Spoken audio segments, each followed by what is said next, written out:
Hello, everybody, and we're live. Hello, welcome back to the stream. It's been exactly 1 month since we were last here, and in that time, unfortunately, Carl has dropped out. He didn't quite make it through the last stream, or he just about did. He got to the end, and then that was it. He dropped out. But tonight we have a special guest. You can see him on screen right now. It is Hello. It's Mr. Alistair Cree. Hello, how are you this evening? Bewildered. Hang on a sec. Bewildered? Did you say? Yeah, the stream just loaded, so I heard myself, and I can see a delay, and it's confusing.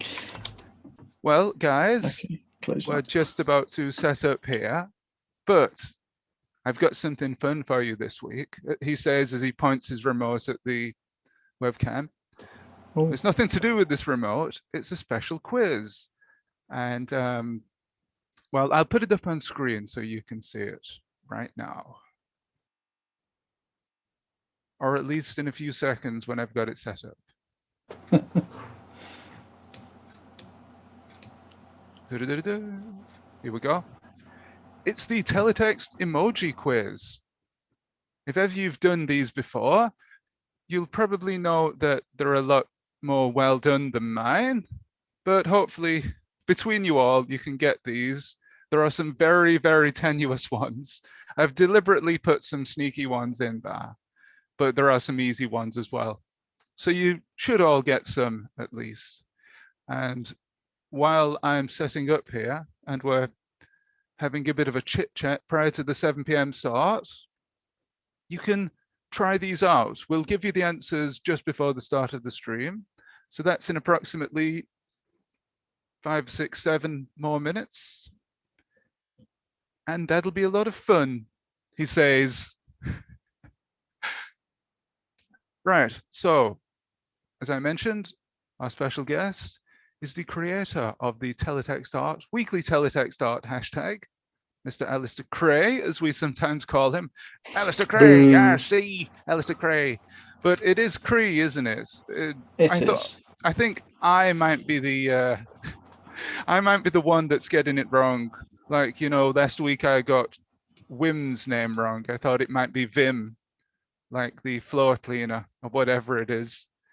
But likewise, I thought yours might be Cray. I thought it might be French for some reason.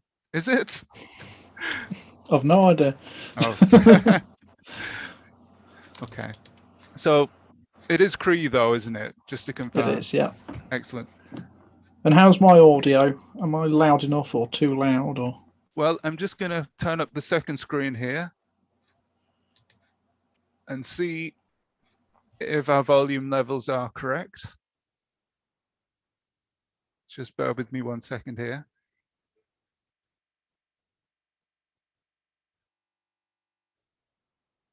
Oh, I'm a little bit low, right.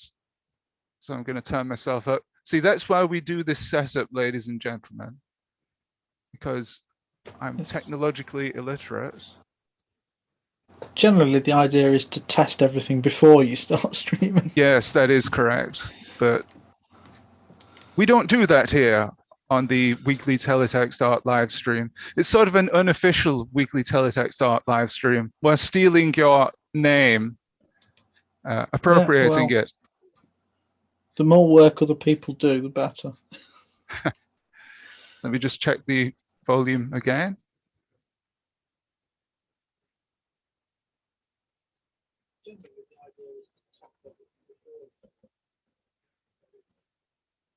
Either you're a bit high or I'm a bit low. It's possible mine's a bit loud. I can easily adjust that. How's that? Well, I have to wait for it to catch up. Oh, actually, it's all right. No, it was fine. You're listening through to the stream. It was fine as it was, actually, I think. Okay, that's back where it was then. Right, guys, if you're listening in chat, let us know if that's okay, if it's bearable. Because I know 1 week I started up and my audio was really low. Likewise, if it's blasting your ears out, let us know. So, Thomas is here, Text to TV. and he's about to say something because I can see him typing in the chat. So yeah, Thomas, let us know if everything's okay with the volume. And this is why we do go on air before the actual start. Actually, I think we'll give you a few more minutes on the quiz, and then we'll slowly go through them. Sorry? Crowdsourced mic tests. Yeah, always the best way, isn't it? So let's see if I can get the YouTube chat up on screen here. See if anybody's said anything. So yeah, just to give a shout out to our Discord channel if you are watching on just YouTube. And once again, I have not put a link in the description because I'm an idiot, but you can find it at teletextart.co.uk. There's a nice big link on the right-hand side for the invitation. And we're in hashtag block/party.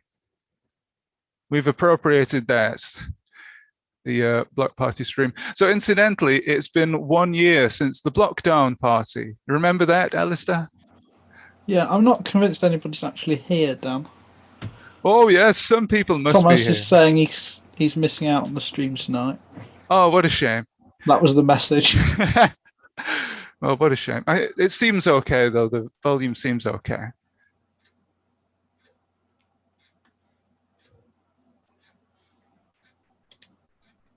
I'm just double checking.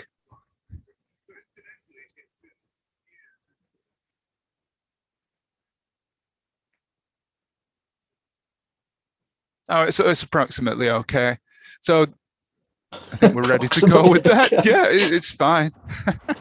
So yeah, it's been 1 year since the Blockdown party, and a lot has happened in that time. It doesn't seem like yesterday we were doing that, does it? So we had Mr. Biffo on, and it was the first one actually. And we did Blocktober afterwards, didn't we? Which was a bit more larger scale, but yeah, the first one was just more lo-fi. It was me on this channel with my limited technical knowledge. So hi to everybody who's here, and hi to everybody watching the VOD. Hopefully you're having a go at the quiz. So since nobody's here, I think we should leave it up for a bit. What do you think? Yeah. Well, I've not even tried to think about what they are yet. Got spotted one. That's an obvious first one. Right. Hopefully you can still hear me, because I just I had the settings box up. There must be somebody here. There must be somebody here. Well, it says one watching now, and I think that's me.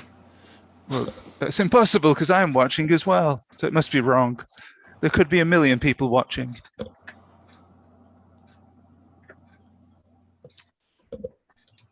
Hold on a second. My chair has gone over my wire. My headphones. But I think we're just about ready to start. So if you are out there watching, give us a sign. Is there anybody out there?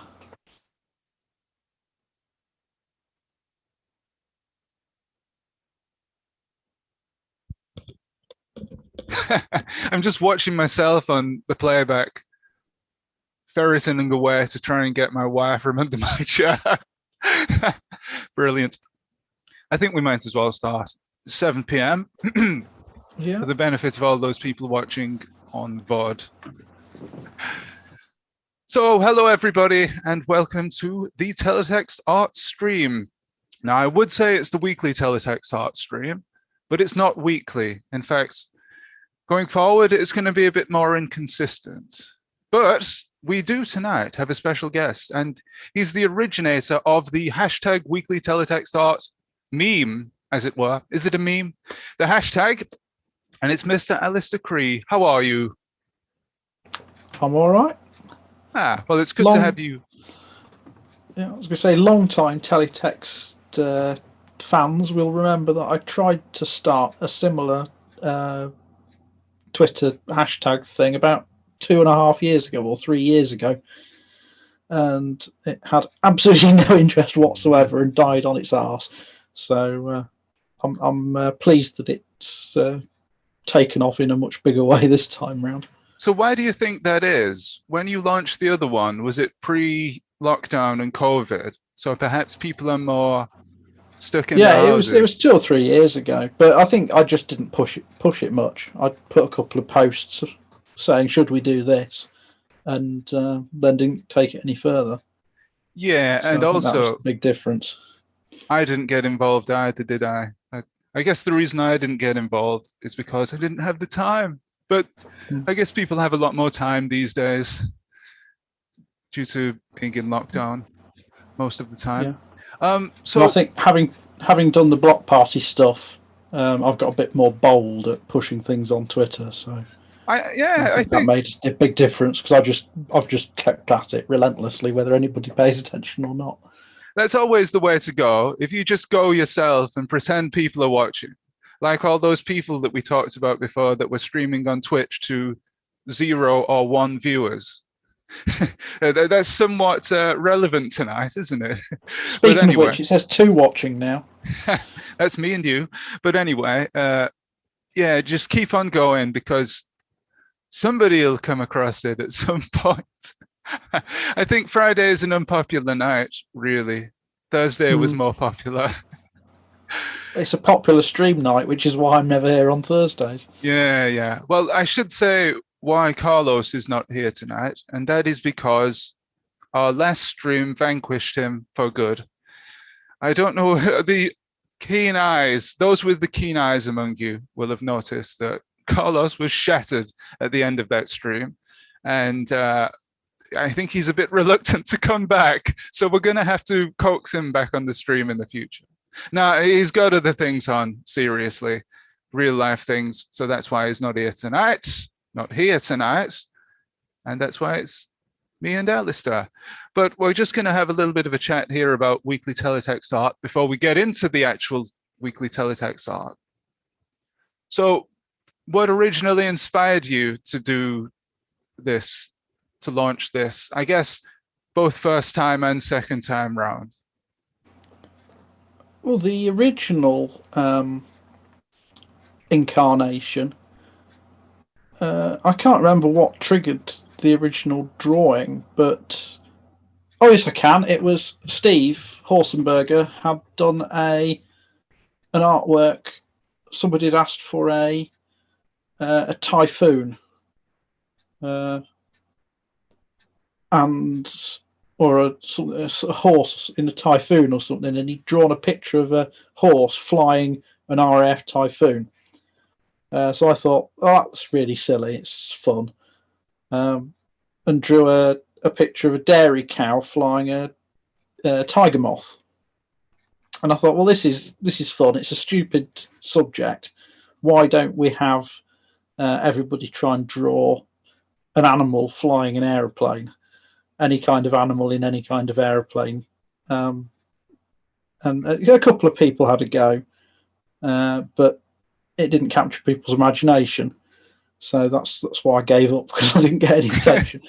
Well, did Horsenberger have a go at that? Well, it was I was copying his. He'd done a picture. Somebody had tweeted it or something asking him to draw a picture, and so I thought, well, that's an interesting kind of subject, and I had a go. So that's what gave me the original idea. And I don't really know why I resurrected the idea a couple of months ago.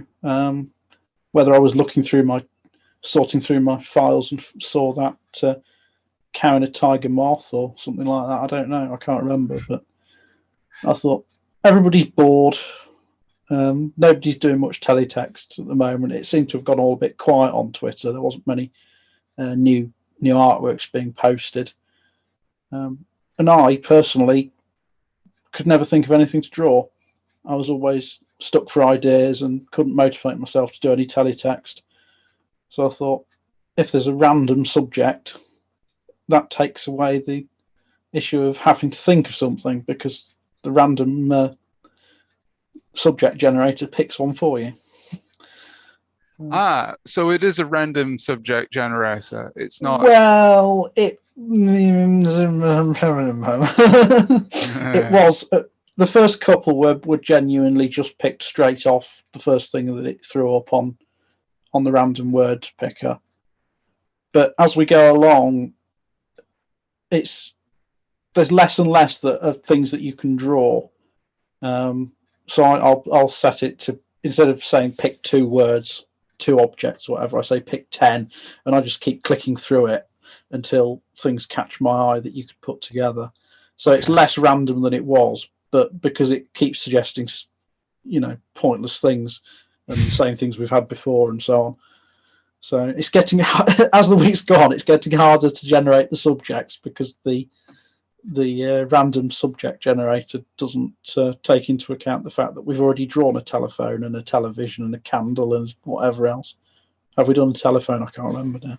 We haven't actually. That could be one not so random subject for next week. And the ones where we've picked a few weeks, I've done. I've tried to shake it up a bit and pick different things. So the countryside one was just inspired by having been outside, and it was a nice day in the countryside. So I thought, it's something. It's a subject. Well, I think even if you just said, well, I feel like drawing this week, so let's make it the subject. So if anybody else wants to join me, they can join me. Even that's fine, I reckon, if it gets people drawing. Because I know some artists who get more motivated, I guess. They're more motivated to do things if there's a prompt or a subject. And well, I certainly was.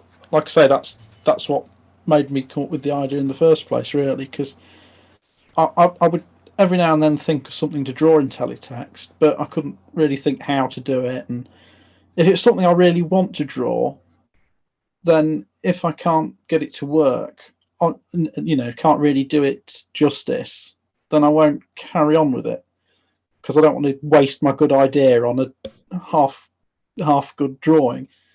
But if it's just 2 stupid words, I don't care whether it is the best teletext page I've ever drawn or not. It doesn't matter. It's just weekly. It's taking part that counts, not doing the best thing. And if they come out really good, then that's a bonus.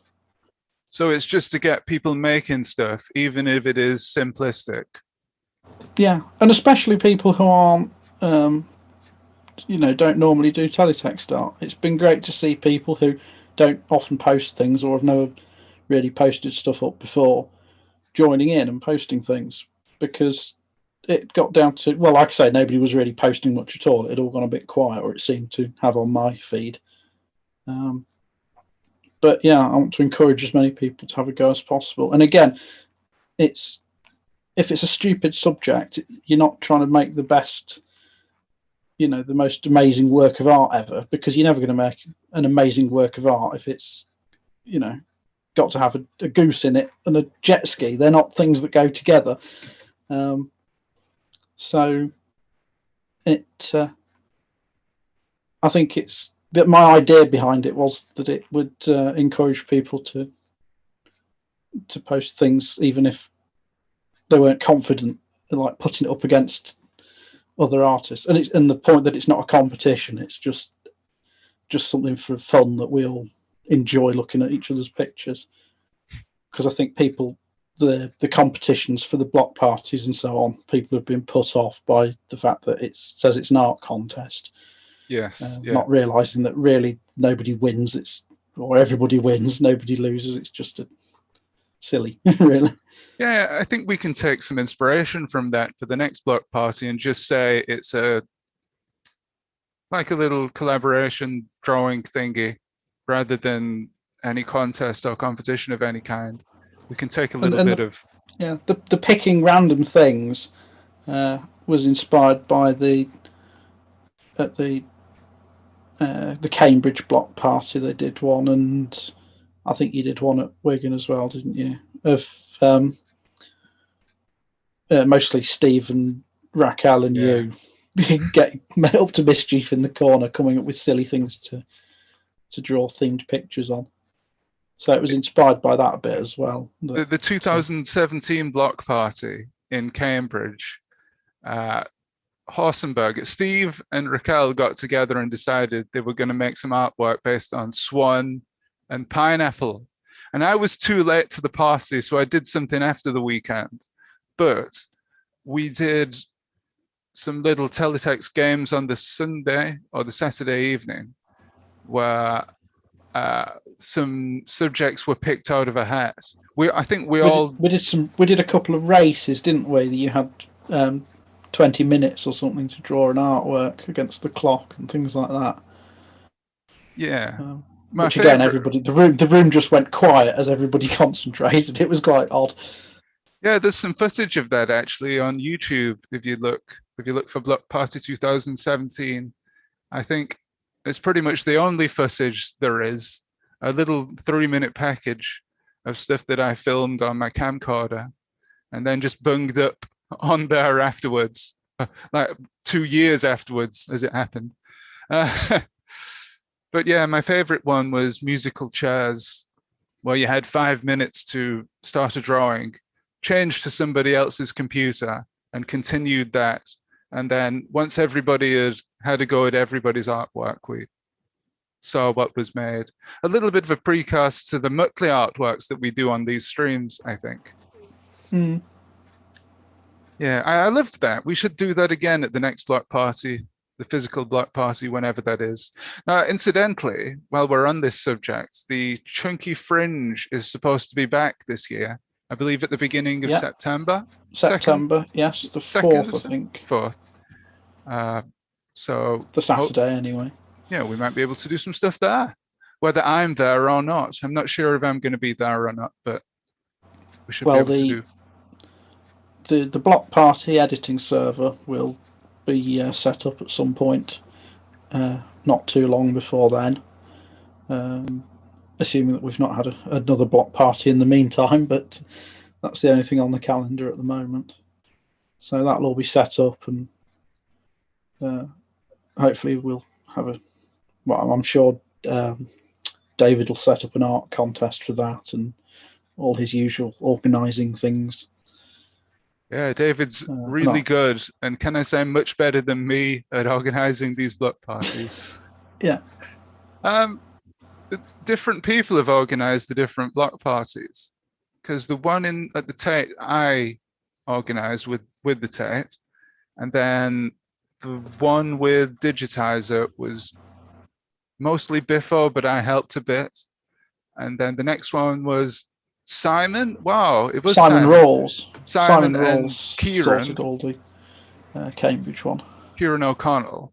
And then Jason did the Wigan one. So, and then I did the block down, and then David did the one after with yourself. So it's been different people that have organised each. We're sharing the workload. Right. So we've got a little bit off subject from Weekly Teletext Art, but yeah, personally, I'm glad to say that it's here. I've really enjoyed making some artwork for it. I've not been able to keep up every week. I've not done an octopus one, and I still have to post my time machine one. So I'm a little bit behind, but I really love it. Yeah, it's a bit, I can sit there and just work on something without being under too much pressure, because it's freeing in some senses. I'm gradually slipping later and later in the week doing my artwork. Well, I can't get much later than last week. I did it on Friday night, didn't I, last week? As the master of Weekly Teletext Art, do you mind if people... What? I was going to say it's Friday tonight, isn't it? So yes. I'm on par with last week. I still haven't done anything for this week yet.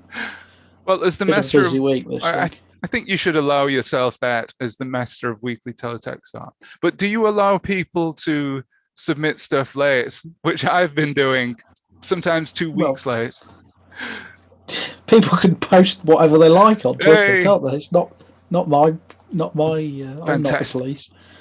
However, I do tend to not retweet the ones that are late, because then otherwise it gets muddled up in the in my timeline with the current ones. Yeah. It's a bit confusing. So if your thing's in late, that's why it didn't get retweeted. Yeah, well, I try to retweet. I do like them though. Yeah. I try and retweet as much as I can from Weekly Teletext Art. I mean, guys, don't be offended if I don't retweet absolutely everything that you post. I guess eventually I do retweet everything, but I'm wary of not retweeting too much teletext art at once. I try and spread it out over days. Right, so hello I to figure Nathan. if people aren't interested in teletext, they'll have unfollowed me by now. Well, is there anybody that doesn't follow you for teletext? Well, I can't imagine why, because that's all I post. So, hi to Nathan Dane. Have you unfollowed Alistair for his lack of teletext technical stuff and just teletext art stuff? And Sarah is here, Sarah Burgess. Hi, how are you both this evening? Now, I think we should just go over the results of our emoji quiz here. I think we've had enough time. Has anybody tried them? Guys, have you got any answers? And then we'll go through the weekly teletext art stuff. We've got a lot to go through tonight, so we'll probably spend an hour on those and then half an hour on the collab artwork and try and wrap up by 9. Try and be a bit more punctual this evening. Try and stick to our 2-hour limit that we used to a long ago. I think the problem is everybody comes in about 8:30 or 9 o'clock and we think, oh, we better go for a bit longer. So hello to David. His ears must be burning because we talked about him a little bit earlier. David, is there anything that you can confirm for us tonight about Chunky Fringe? Anything exciting that we can announce maybe? And also, David, try and solve some of our teletext emojis. We'll give you 20 seconds because we're going to go through them. How many do you think you got, Alistair? I've not been paying too much attention to it. I've got 2 or 3. I think Nathan thinks he's got 1, but I think he's missing an important part. I think he's miscalculated slightly. Miscalculated. No, he's got the correct number of T's at least. Well, yeah, but he's missed something important off the answer. I think you've got that, haven't you, Alistair? Oh, he's got another one. He's got the 4th one. Yeah, that was the first one I spotted when I looked. Oh, that's the most fun one. Incidentally, may as well read them out since the answers are being posted. So we've got 4T the dog at the top right, and Horsenberger in the middle there. Yeah, 4th one on the left-hand side, Horsenberger. Well, have you any to add to that, Alistair? Which ones did you get in addition? Well, the one at the bottom left, I think, is BBC Red Button. Yep, that's correct. And on the second to last on the right, could that be Pages from CFAX? It is indeed. Well done. Is that the first one that you got? The first one I saw was Horsenberger. Okay. Do you have any? That was probably the easiest on there. Do you have any idea what the last one might be? Is it a carousel? It is indeed, yeah. I just thought of that. So the example, by the way, I never read it out, did I, to explain it? There's the letter C, a fax machine, and the holiday emoji. So that can only be C, fax, holidays. There you go. Although, I guess you're all intelligent enough to understand that without me telling you. I've spotted another one, which isn't specifically teletext related, so I might have to there might be an upset here. I think the third one, I think I've got the third one on the left. I think it might be ASCII Heart or ASCII Art. Exactly, ASCII Art. That's a bit of a stretch, that one. Yeah. Well, some of these aren't exactly related. They're related to teletext, but maybe not directly. You can do teletext ASCII Art. I've seen a lot of teletext ASCII art, especially in the mid-70s. If you look up some of the stuff that Jason Robertson has recovered, Mort Smith and the team have done some ASCII related art in teletext. So Nathan thinks third bottom left is talkback. So it's almost I right. think I know what it is. I think you'll find it's an old CFAX section. Does that narrow it down to say it was something on CFAX? There's a clue. It was the competitor to Magazine on Channel 4 in the 90s. Yeah, well, I'll say that it's Backchat. I don't know how many people would remember that, but Backchat. I actually sent some very embarrassing things to Backchat, but I was. Ooh. I'm not going to say them. Oh, well, maybe we should concentrate more on what late 90s CFAX recoveries. Maybe we should go back and pay some more attention to those then. Ah, yes. If there might be things Dan wrote hiding there, we might have to go searching through the archives. Exactly. But I do remember something that I sent to Magazine, and I was thinking about it yesterday. It was about something called alien hand syndrome, a real medical condition where it seems your hand is controlled by a mysterious force. It seems your hand is not your own, and it does strange things. And WLW responded. The WLW was the editor guy, and he would write White Line Warrior. He'd write his responses under the white line, and he said, "I think alien hand syndrome is responsible for many of the letters on Backchat."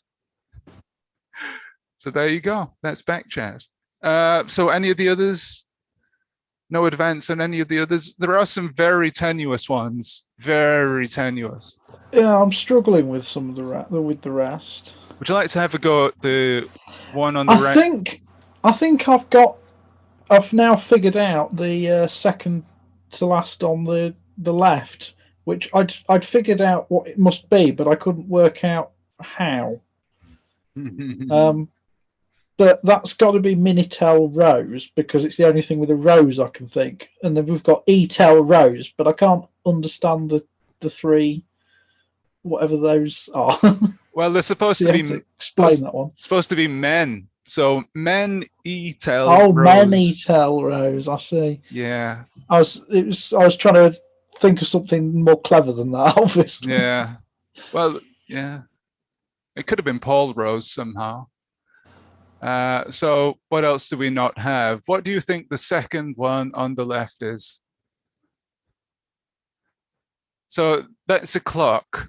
What time does it say? Well, that's 6. 6-all. The 6-all, yeah. Yeah. First one.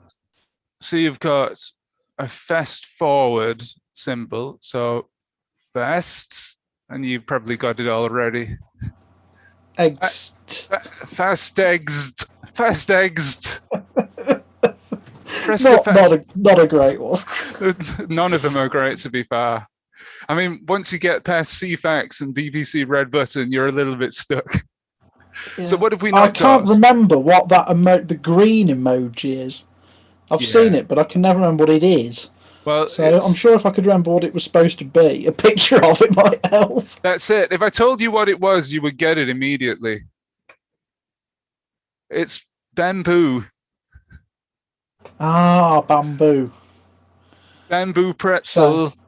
Sometimes you might call a pretzel a zul. I don't think I would. Bamboozle.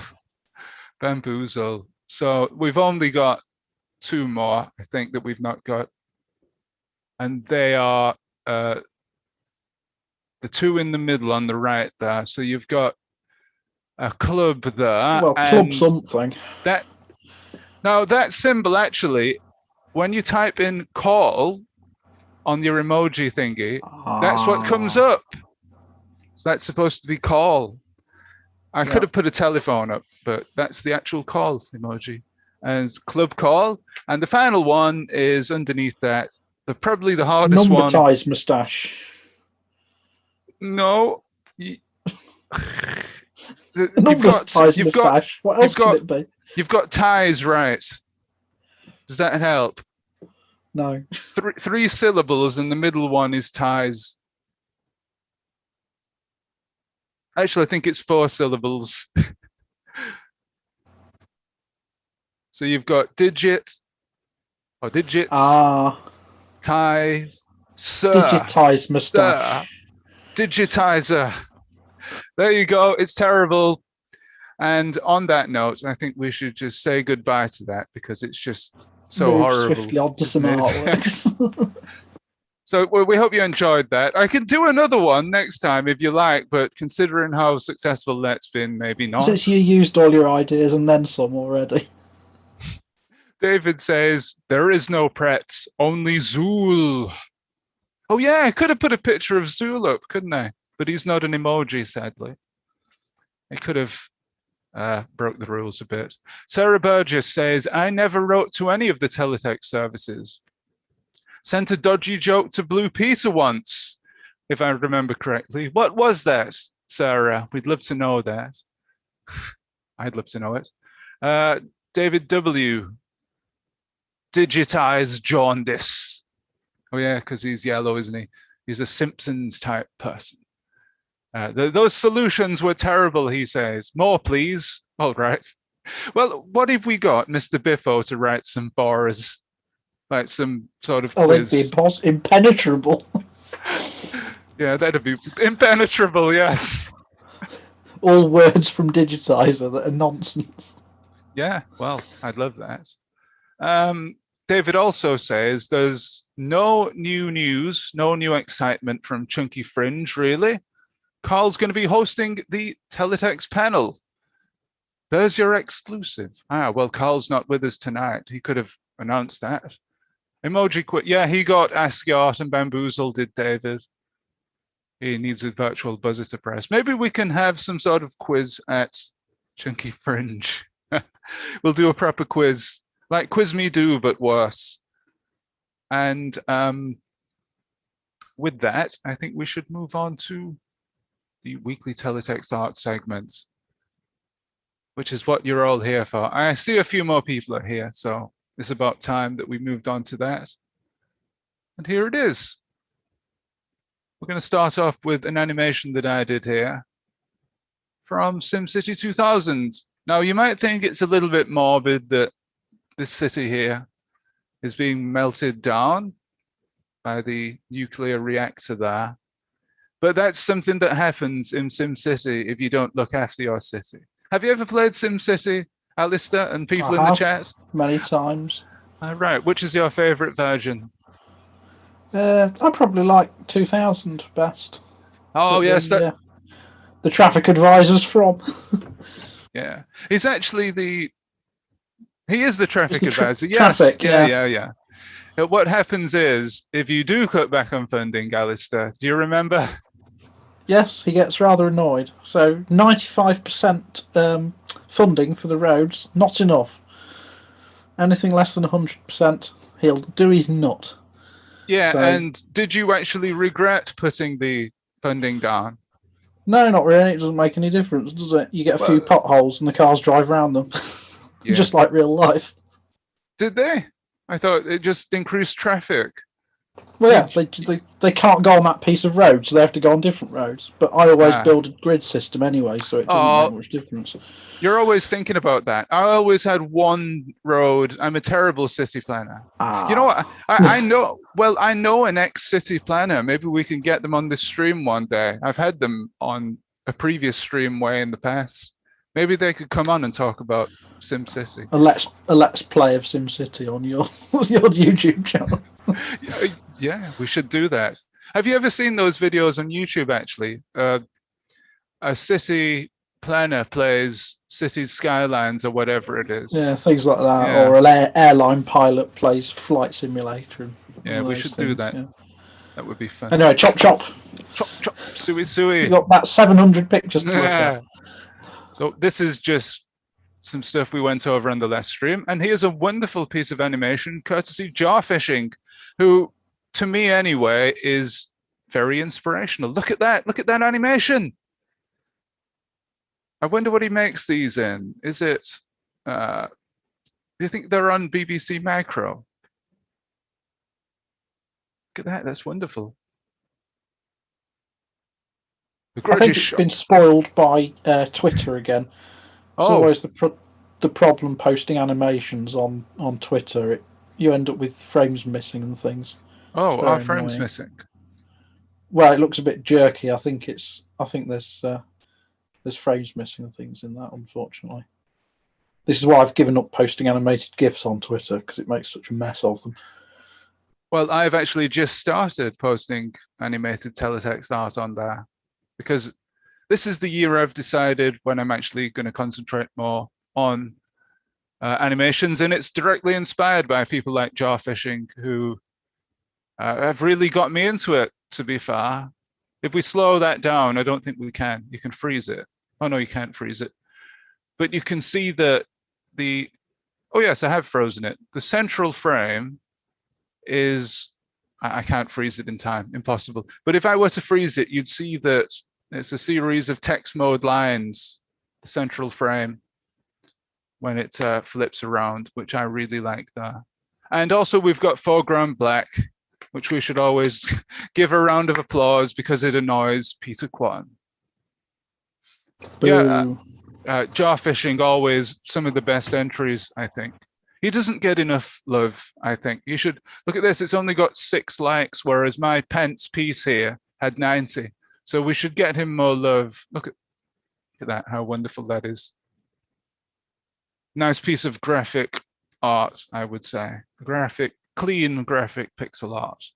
So moving on, we've got Wim, and that's the correct pronunciation because he's posted it on Discord, but he's got, this is octopus and suitcase, this prompt, and he's got his suitcases there. That seemed to be a very popular prompt that week.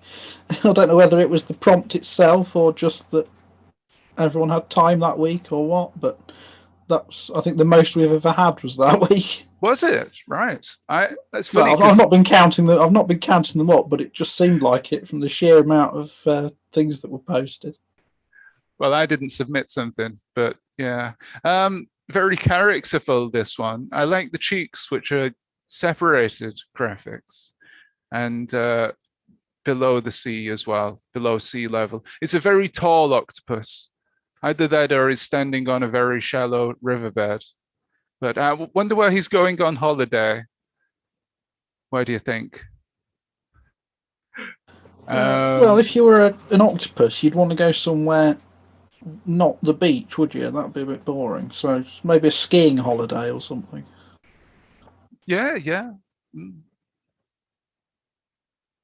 Yeah, perhaps. I'm trying to think of something very punny and witty related to squid or octopus, but I can't. It's just not coming to me tonight. But I do love that artwork. I always love Wim's stuff. Wimpy3, if you want to follow him. Let's just feature his profile a little here. We'll come to his latest entries in a minute, but there we go. He's from Belgium, and it says he's a writer there. Now, he's a former Teletext employee for Teletext in Holland, is it? In Netherlands or Belgium? But he's writing a book about it. And if you join Discord, I'm sure you can find out more information about that. But yeah, please follow him. He's got 3,000 followers, actually. That's pretty cool. Let's move on to the next piece of artwork here, and it is Jellica Jake. Now, I only noticed this yesterday and retweeted it, and I really like these. They're somewhat creepy. It's along the same lines as his female singing dolphin, but here we go. We've got this stupid sexy Orangina advert. So how is this Orangina? Is it Orangina style, or is it the fact that she's red in the color of Orangina? Or is it a reference to the fact you can't have orange on teletext? Of course you can. Oh, with level 2.5, but of course that's cheating, isn't it? It's more cheating than using foreground black. Yeah, another nice piece of art here. It reminds me a little bit of, remember the Sky TV in the 90s. They would have the, I don't know what the, oh no, I promise I'm going somewhere clean with this. On Sky One in the 90s, they would have the little 20-second clips in between shows promoting stuff that they had on in the evening. That design reminds me of it. That sort of, I don't know what it is, that tricolor thingy. I didn't explain that very well. But yeah, I love that piece of teletext art. There's not a lot that I don't love, though, to be fair, of these. He's really topped himself there. 18 likes he had. We have another Octo. Nathan Dane said that foreground black and orange are a whole new level of cheating. Oh, cheater. Extra challenge. Yeah. It's not cheating. We've got a great big red octopus here. He's taking up all of the screen. Whoops. Sorry. He's taking up all of the screen. Here is a macho octopus. I think he's flexing. Menacing, doesn't he? Yeah. Yeah, he's I wouldn't want to run into him 50 leagues under the sea. This is Thomas's, by the way, text to TV, Thomas Burvitt. It was challenging to make the eyes on this grumpy octopus using held graphics. I could only fit 6 arms. Well, I never noticed that. But you can get away with it in cartoons, can't you? Can't you? I think so. Well, like the Simpsons with their lack of fingers. Yeah, that's right. Yeah. Is that the Simpsons, or is that originally from Disney? Lots of cartoons reduce the fingers, don't they? Yeah. Because it gets cluttered trying to draw too many. It also reduced animation time, didn't it, in the olden days when you had to hand draw everything? Yeah, I think that's a Walt Disney thing. But yeah, I never noticed that until you pointed it out. GeoGuesser, ZXGuesser says hexapus. Because he's got 6 legs. Yeah, let's dub this the hexapus, the big red hexapus. It's a little bit like Popeye in some ways, isn't he? And yeah, fantastic as usual, Thomas. I think we've got another of Thomas's coming up in a bit, so that's not the last we'll see of him. But before we move on to Sarah's one here, Sarah did post her dodgy joke that she sent to Blue Pizza. And Sarah says, "Oh gosh, now to embarrass my 8-year-old self. The joke I sent was this. What's brown and steaming and comes out of cows?" The answer, of course, being the Isle of Wight ferry. See, it's cows spelt with an E. Yeah. No wonder they didn't broadcast that. She says, "I've since been on the Isle of Wight ferry and it was neither brown nor steaming. So yeah." Now, I quite like that. That's pretty good for your 8-year-old self. But it's such a shame they didn't read it out. Well, we've made up for it tonight by the fact we've read it out on the stream. And maybe you can do an artwork of that next week, a teletext artwork of that joke. To be level 2.5 though, wouldn't it? Yeah, for it to be brown. It sounded like a digitizer joke a little bit, didn't it? What's brown and steaming? The less and then it would just say what's brown and steaming ? And then say like page 140 or something. No answer, just a link to another section. Sarah says, "I've been inspired to make animated stuff thanks to people like Jawfishing." Yeah, he's the #1 animated inspirator, I would say. Inspirator, is that a word? At the moment. And David says, 6-legged spider callback. Is that because one of us drew a 6-legged spider on one of these artworks the other week? I think so. So let's get back to the artwork because we've got Sarah's here. Sarah's Octo. Pecking Gacho, not anymore. Our specially trained operatives will pack for you. 10% off for CFAX Holidays customers. Call our fax now. What have we got? We've got the octopus who's being helped by... What is that on the left there? It could be a kiwi, or it could be a stuffed toy that he's packing there, that the octopus is packing, along with his t-shirt. I like that, the fact that an octopus would wear a t-shirt. It would have to have a lot of holes in it. And that actually does have 8 legs. Yeah, it does. It has 8 legs. Fantastic attention to detail there, I think. We've got a lot of comments. Jellica says, your octopus is amazing. Artly cool. Sea facts. Haha, be dishing out the sea facts. And there we go. Oh yeah, I forgot to mention the fact that he's got the teletext spec there, which you want, don't you? You want the spiral or a leather-bound copy, don't you, Alistair? I think leather-bound would be a bit grand. It would Just be the idea of sitting on the beach on a deck chair flicking through it is hilarious to me. Well, that sounds like something that we could do for another teletext art, couldn't it?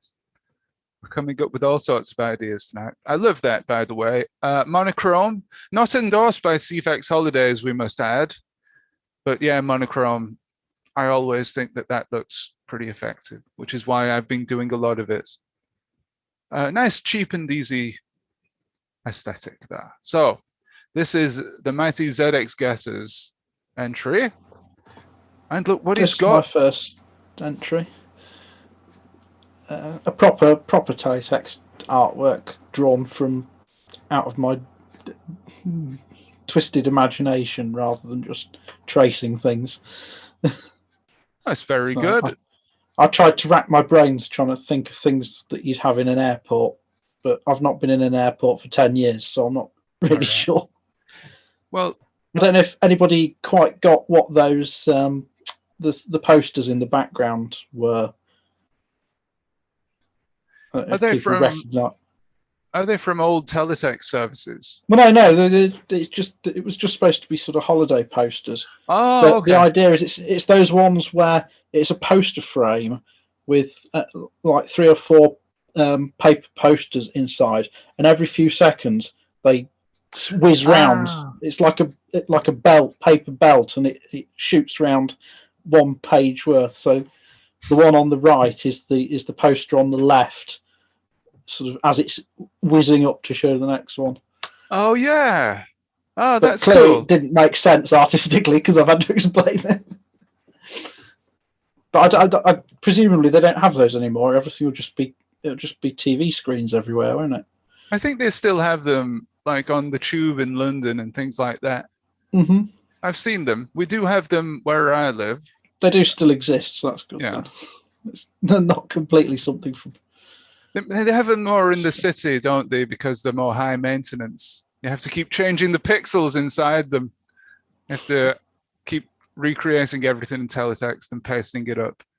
But yeah, a yellow octopus here. And his suckers look a little bit like he's on tracks.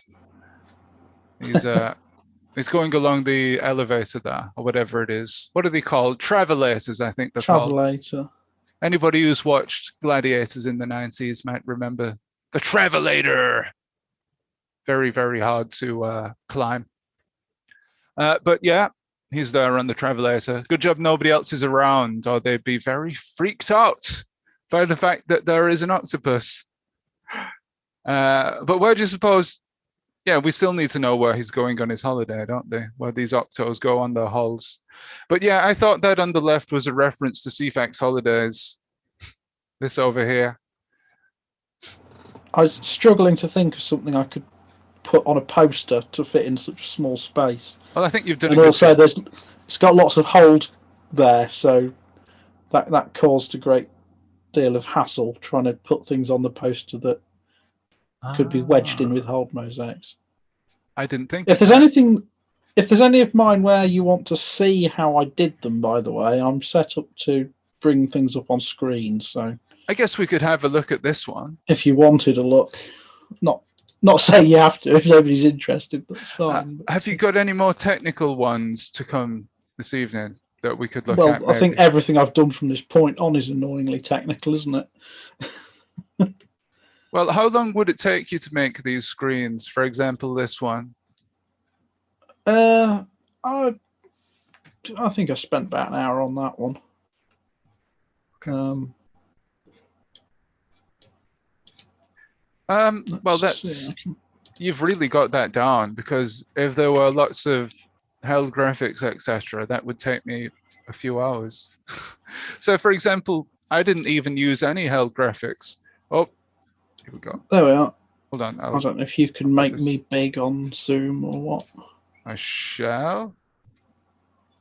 Well, if I can figure out how to do it. There's a button somewhere. I'm not sure how to do it. Oh, right. I'll stop sharing and has that gone full screen? Highlight me or something. You're full screen now. I don't know whether I'm full.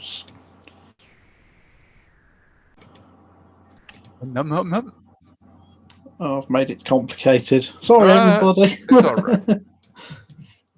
It's okay. Well, we can see roughly. You can start explaining. Yeah, well, it's things like the price of the holidays. I realised that because of the hold mosaics, to change to white mosaics to draw the side of the poster, it meant that whatever was here. Oh, now Dan's disappeared. Yeah, I've turned it off to see if it'll go full screen. But it I think obviously there's a way you can make somebody.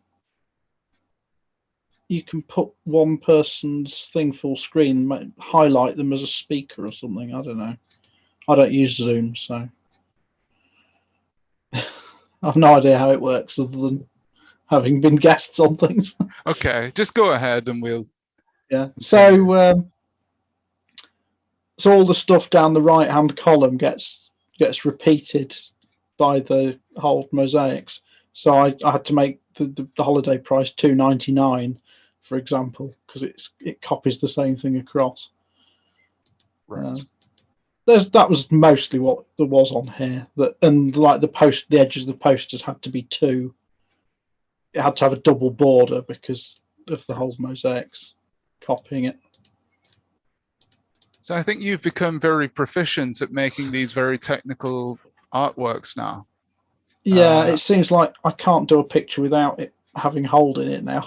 I've got addicted to it. Well, there's nothing wrong with that, because you can create some very effective things. Oh, you've gone off. You can create some very effective artwork. Now, the question is, how do we put it back? Can you get the tweets back? Yeah. Oh. Well, believe it or not, that's the first time. I didn't think this through. I think I fixed it. Here we go. And then the next thing will be everyone will want to look at the octopus, and we'll be back to square one. Okay, so we're back on the octopus. Yeah. So let's return to the next artwork. Excellent. So Octopus Glitch is next up by Pixel Blip. A very prolific teletext artist, might I say, and a lot of his stuff is in this style. It's very characteristic of him. It's sort of, I don't know, one of those electrocuting jellyfish. What are they called? The electrocuting ones? I don't know. Yeah, that's the effect that I think I get here with the glitches. Right, we are back to normal. Excellent. Yeah. Yeah, excellent use of background graphics there, and also using the text mode to convert graphics to a glitchy mess, which actually, if you zoom out, zooming out doesn't really work here. But if you walked to the back of the room and looked at this, you'd be able to make out the outline of the octopus more, a very glitchy octopus. Yeah, so another excellent entry there from Pixel Blip. If we dip back into the chat here, Sarah says, oh yeah, getting my joke on your stream is just as good as getting stuff on Blue Peter. Actually, I doubt it was my own joke at that age. Would have just been something I'd heard and insisted on repeating. It's a joke my mum's told me when I was small that also didn't make sense then either. Is it? Presumably relying on knowing that at some point in the last 70 years they painted the ferry brown. Oh, right. I had no idea about that. In fact, that was the first time I've heard of that joke. So it was new to me, and thank you, Sarah. It was great to hear it. I'm a first timer. But yeah, fantastic. Fantastic joke. David W says, Teletext badge holders get free entry to Chunky Fringe. Is that true? I don't have a badge. You mean is that well, like... you have to make your own, Dan. Ah, right. Oh, you mean like Blue Peter badge? I was thinking more like a blue badge that you get, you know, when you're disabled. Well, so I'll be checking. I'll be stood at the front checking them because I'm Teletext exhibition coordinator. Ah. But David already told me that I've got to make my own badge for that as well. Ah, right. So that could be something fun. Very, very Blue Peter, actually. Badge contest. Sorry? Badge contest. Oh, yeah, badge contest. Yeah, we should do that. Sarah Burgess. Ah, Guesser's travel posters are crying out for animations then. Ah. But I don't think he thinks much of that. Yeah, I'm just thinking how they'd have to scroll up 3 pixels at a time because of the color codes. Yeah, that's true. But those posters do whiz up fast anyway, don't they? Well, you could get away with it. I would also have to draw a whole bunch more posters. I'm not so keen on the idea of. You could just have the same poster whirling around and around again. Yeah, I think they usually have 3 on them, don't they? There's yeah. It's the length of 3 on the tape thing. Well, the artistic license you could get away with. Let's see, where are we here? See, I'm learning about Zoom tonight, folks. Not much, but I am learning. Let's see. David W says, David Hockney could do with some teletext tips for his latest tube posters. He could indeed. Well, actually, no, I thought they were really good. At first, when I saw them, I thought it was David Shrigley, whose artwork is more in that vein. But I really like that style, actually, that crap art style. Sorry, I'm going to swear now. A vote of confidence there. No, honestly, I love that sort of style. It's an influence on me personally. But it's completely different than what Hockney does. That's why it's strange. Sarah Burgess says, Dan says, like a blue badge. So he thinks being a teletexter is a disability. Well, I'll be careful where I go with that. But yeah, we'll say that most people who have a blue badge are very familiar with teletext because they're over the age of 65. There you go. So those with a blue badge, stick them in the air tonight. You know, like like you're at a concert and you're sticking your lighters in the air. Pixel Blip is in the house. He says, Dan, is it an octopus rift? You know, like an Oculus Rift? The octopus is wearing a VR helmet. Oh, is he? Let's have a look again. Is he? Yes, he is, isn't he? I never noticed that before.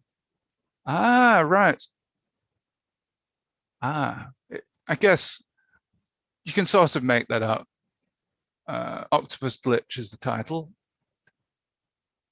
Yeah, so what's the thinking behind this then? pixel blip? Is he supposed to be what are they called?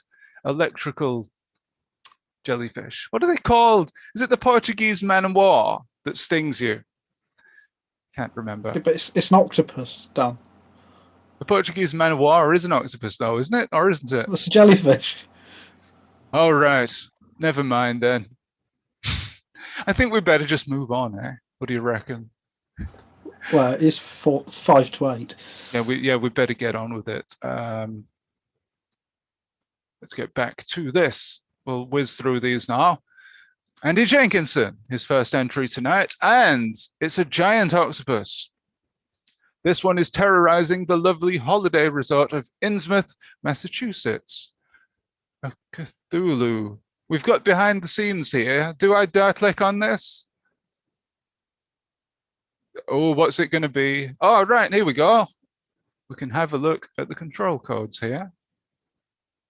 And there it is. I like the color scheme as well. We've got the dark blue, the light blue, the white, and the black, which is a very cold color scheme, which fits the theme of the image. I assume it's nighttime as well. Yeah, very dark. I like that. So we've got some background graphics here. Any held? There's some hold in there, yeah. Definitely hold graphics. Visit Innsmouth and its inviting beach. I mean, I could draw a little man here. There he is. He's drowning in the water. Oh, in fact, he's a massive man. He's huge. There you go. I've adapted your artwork. Are you going to sue me now, Andy Ugly Fruit? Brilliant. But seriously, I love that artwork. Oh, I've just noticed as well, we've got the separated graphics for the splashing waves there. Andy's artwork always has those elements, making use of everything in Teletext Armory to make his art. Yeah. Anything to say about that, Alistair? Oh, he's disappeared. Every time I click off the webcam, it breaks, which is helpful. Anything to say about Andy's Octo? But it's good. At least it's not a jellyfish. Oh, hey. Yep. Moving on. A bonus weekly teletext art. This got quite a lot of attention. 58 likes. Yeah, it went a bit mad, that. Yeah. I reckon that's probably the best teletext artwork I've done since I started.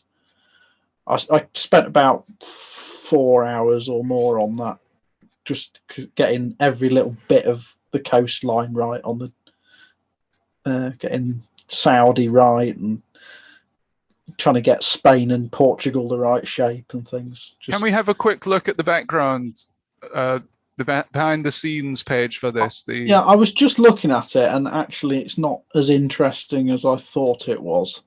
Let me bring that back up.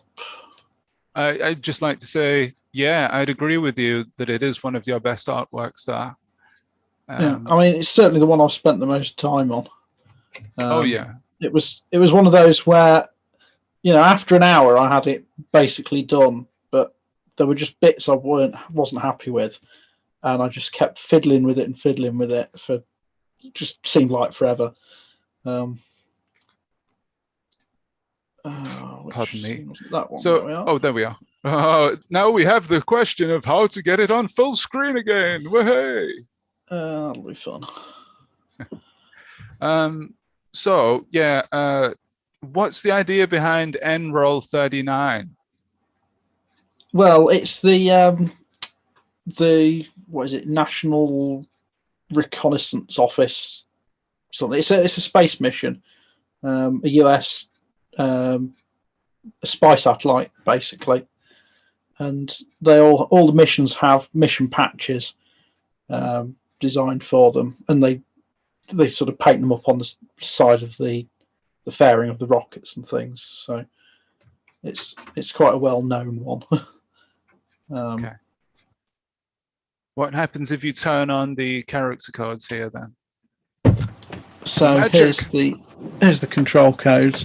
Like I say, it's less busy than I thought it was for the amount of time I spent on it.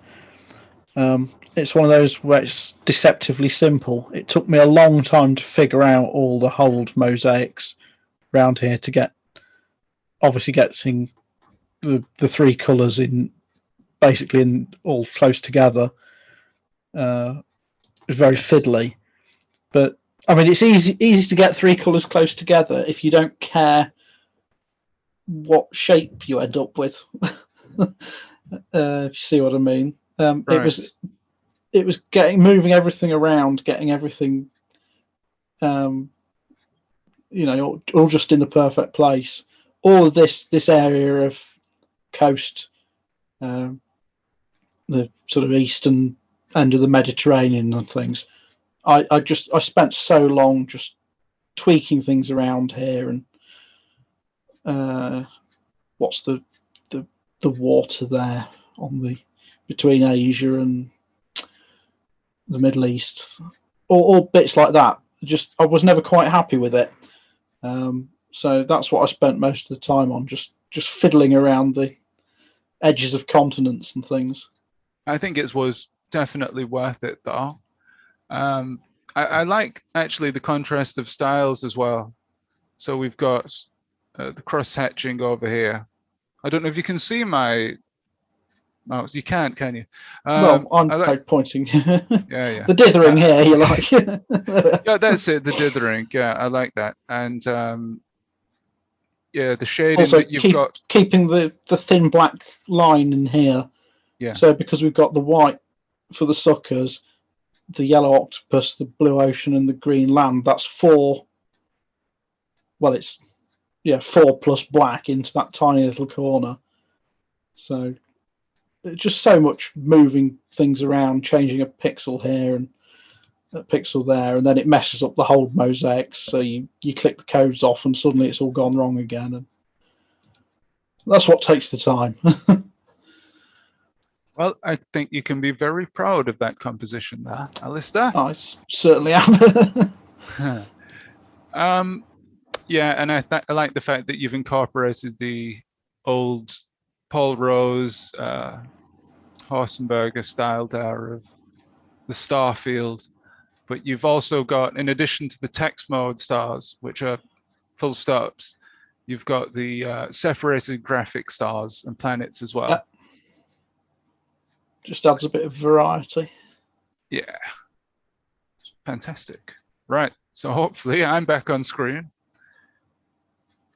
Let's see. Just let that catch up for a second. So yeah, fantastic. But we've got an animation up next. I've missed this one. Oh, I missed this one actually. I didn't retweet it. This is by Mohammed Fidian Janiar. And there's a man just about to be eaten. A businessman, I guess. Yeah. A big octopus attacking some random businessman. And he's about to be eaten there. He shouldn't have ventured into the octopus's domain. Yeah, it's strange that I missed that. I like that. So, I suppose a botanical question, or a biological question, rather. How does an octopus eat, actually? Does it have a mouth? Or does it suck things up? Yeah, I think so. Yeah, it's got a mouth. Yeah, does it suck things up off the seabed? I think they hunt. They're carnivores, aren't they? Quite vicious things. They eat humans, evidently, on the basis of this. Well, clearly. Yeah. Evidence there. Yeah, I like the character on his face there with such a small area to work with. You can see there. You can see the fact that he's got a tie on as well, the business suit. And he's about to meet his maker. Anything else to say about that, Alistair? Not really. Fantastic. Oh, we've got the flashing bits. I forgot to mention that. We need to remember to use flashing a bit more, I think. Next up, we're still on octopus, and oh, this one is a little bit more detailed, but it is Paul the Octopus. Do you remember him? It was a magical octopus that could predict football matches from the 2010 World Cup. Now, I don't want to spoil the illusion, but you know it was all fake, don't you? He didn't really. They film one for each thing and then just use the video. I can't remember, but I remember seeing something about how it was all fake, and probably what they did was put his favorite food in the area that was most likely to win. So you can see here that he would go over to the box labeled with the flag of the country that he thought would win, in inverted commas, and I think take some food out of it. But they would just put his favorite food in the favorites, in the match favorites box. So it was all fake, but a wonderful representation of it here. And the detail on the octopus here is on par with your detail, I think, Alistair, with your octopus. Yeah. I think it's amusing how so many of the octopuses turned out yellow. Because I think basically everybody wants to do an orange octopus, and so what? Red is too vivid, so you end up with yellow instead. What colours are octopuses? Are they always orange? In cartoons, they are. Seems like octopuses can be all sorts of colours. Because I don't know if it's all octopuses or just some of the species of octopus, but their skin can change colour. Right. They have that thing where the pigment, they sort of control the pigment in the skin to change. Yeah. There's a brilliant video on YouTube about cuttlefish, I think, about how they change color reacting to their environment. And they place the cuttlefish in water, obviously, on top of a chessboard pattern. And it blends in with that pattern. It becomes chessboard patterned. Yeah, so I imagine that it works the same way with octopi. And I would mention pies, wouldn't I? Being a Wiganer. Right, so a quick hop over to chat. And let's see. Sarah Burgess loves the technical pieces from GeoGuessr. ZXGuesser. Now, look, just to confirm, GeoGuessr, which I keep saying tonight, is a game that you can play online where you pinpoint locations on a map using Google Street View. It places you in a random location around the world, and you have to pinpoint on the map where you are. And I've been watching a lot of that recently, which is why I always get GeoGuessr and ZXGuesser mixed up. So there you go. But David has posted, and I've got to get this picture up because I like it. He's done a version of David Hockney's piece that we were talking about earlier. Can I have my money now? Question mark, falling off to the side. And it's got a sort of Sonic the Hedgehog ring in the background there, floating behind it. A very wobbly one. There you go. David, have you ever entered the weekly teletext art yet, David? I'd like to see you enter next week. There we go. So back to the artwork for tonight. I didn't miss any messages there from chat, did I? Nope. An excellent piece of satire there from David W. Hockney. Did we miss that? Horsenberger. Ah, right. So this is a study of an octopus. No briefcase. But I think that's okay. Are those barnacles growing on this octopus? Is the question. Steve? They're the suckers, aren't they? They probably are, but do barnacles grow on octopuses? Wouldn't have thought so. I know they grow on turtles and other underwater creatures, but they're all very slow, aren't they? And unable to clean it off. But yeah, the master of teletext art, Horst N. Berger, as we had earlier in the terrible emoji quiz. Yeah, Guesser says those suckers are fantastic. Quite which suckers he's talking about, I don't know. The teletext art suckers out there. And we've got a picture there of an artwork that Horst N. Berger made for Odd Text a few years ago. Superb work as always. Horst N. Berger is a legend. And we're still on Octopus Suitcase. Still on Octopus Suitcase, yeah. This is just a suitcase. And what is this, Alistair? This is Man in a Suitcase. Right. Is that a TV show that used to come on or something? It is. It is a very old TV show. This is a still from the opening title sequence. And of course, it had to have loads of hold mosaics in because I can't help myself. Yeah, it wouldn't be a ZXGuesser artwork without those held mosaics. Yep, and it's all the better for it, I think. Yeah, and it's level 2.5. So there you go. Yeah, it doesn't need to be. The black is all background black, as it were. No foreground black used or anything. But it's just the red's a bit garish, having so much red on the screen. So I just toned it down a bit with the alternate palette. Yeah, and it's an example of how changing a color slightly, making it darker or lighter, can have quite an impact on your art. I know you can't really do that with level 1 teletext, but those of you looking to get into level 2, you can have a go at Alistair's editor actually, and try the colors for yourself. But we'll go into more on his editor another time because we are running out of time.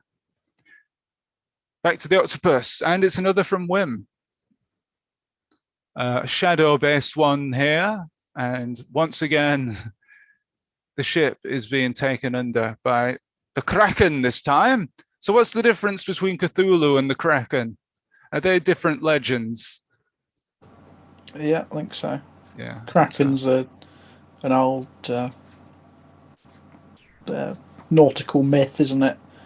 Yeah. That, and sailors would be dragged to the bottom by giant squid of some sort.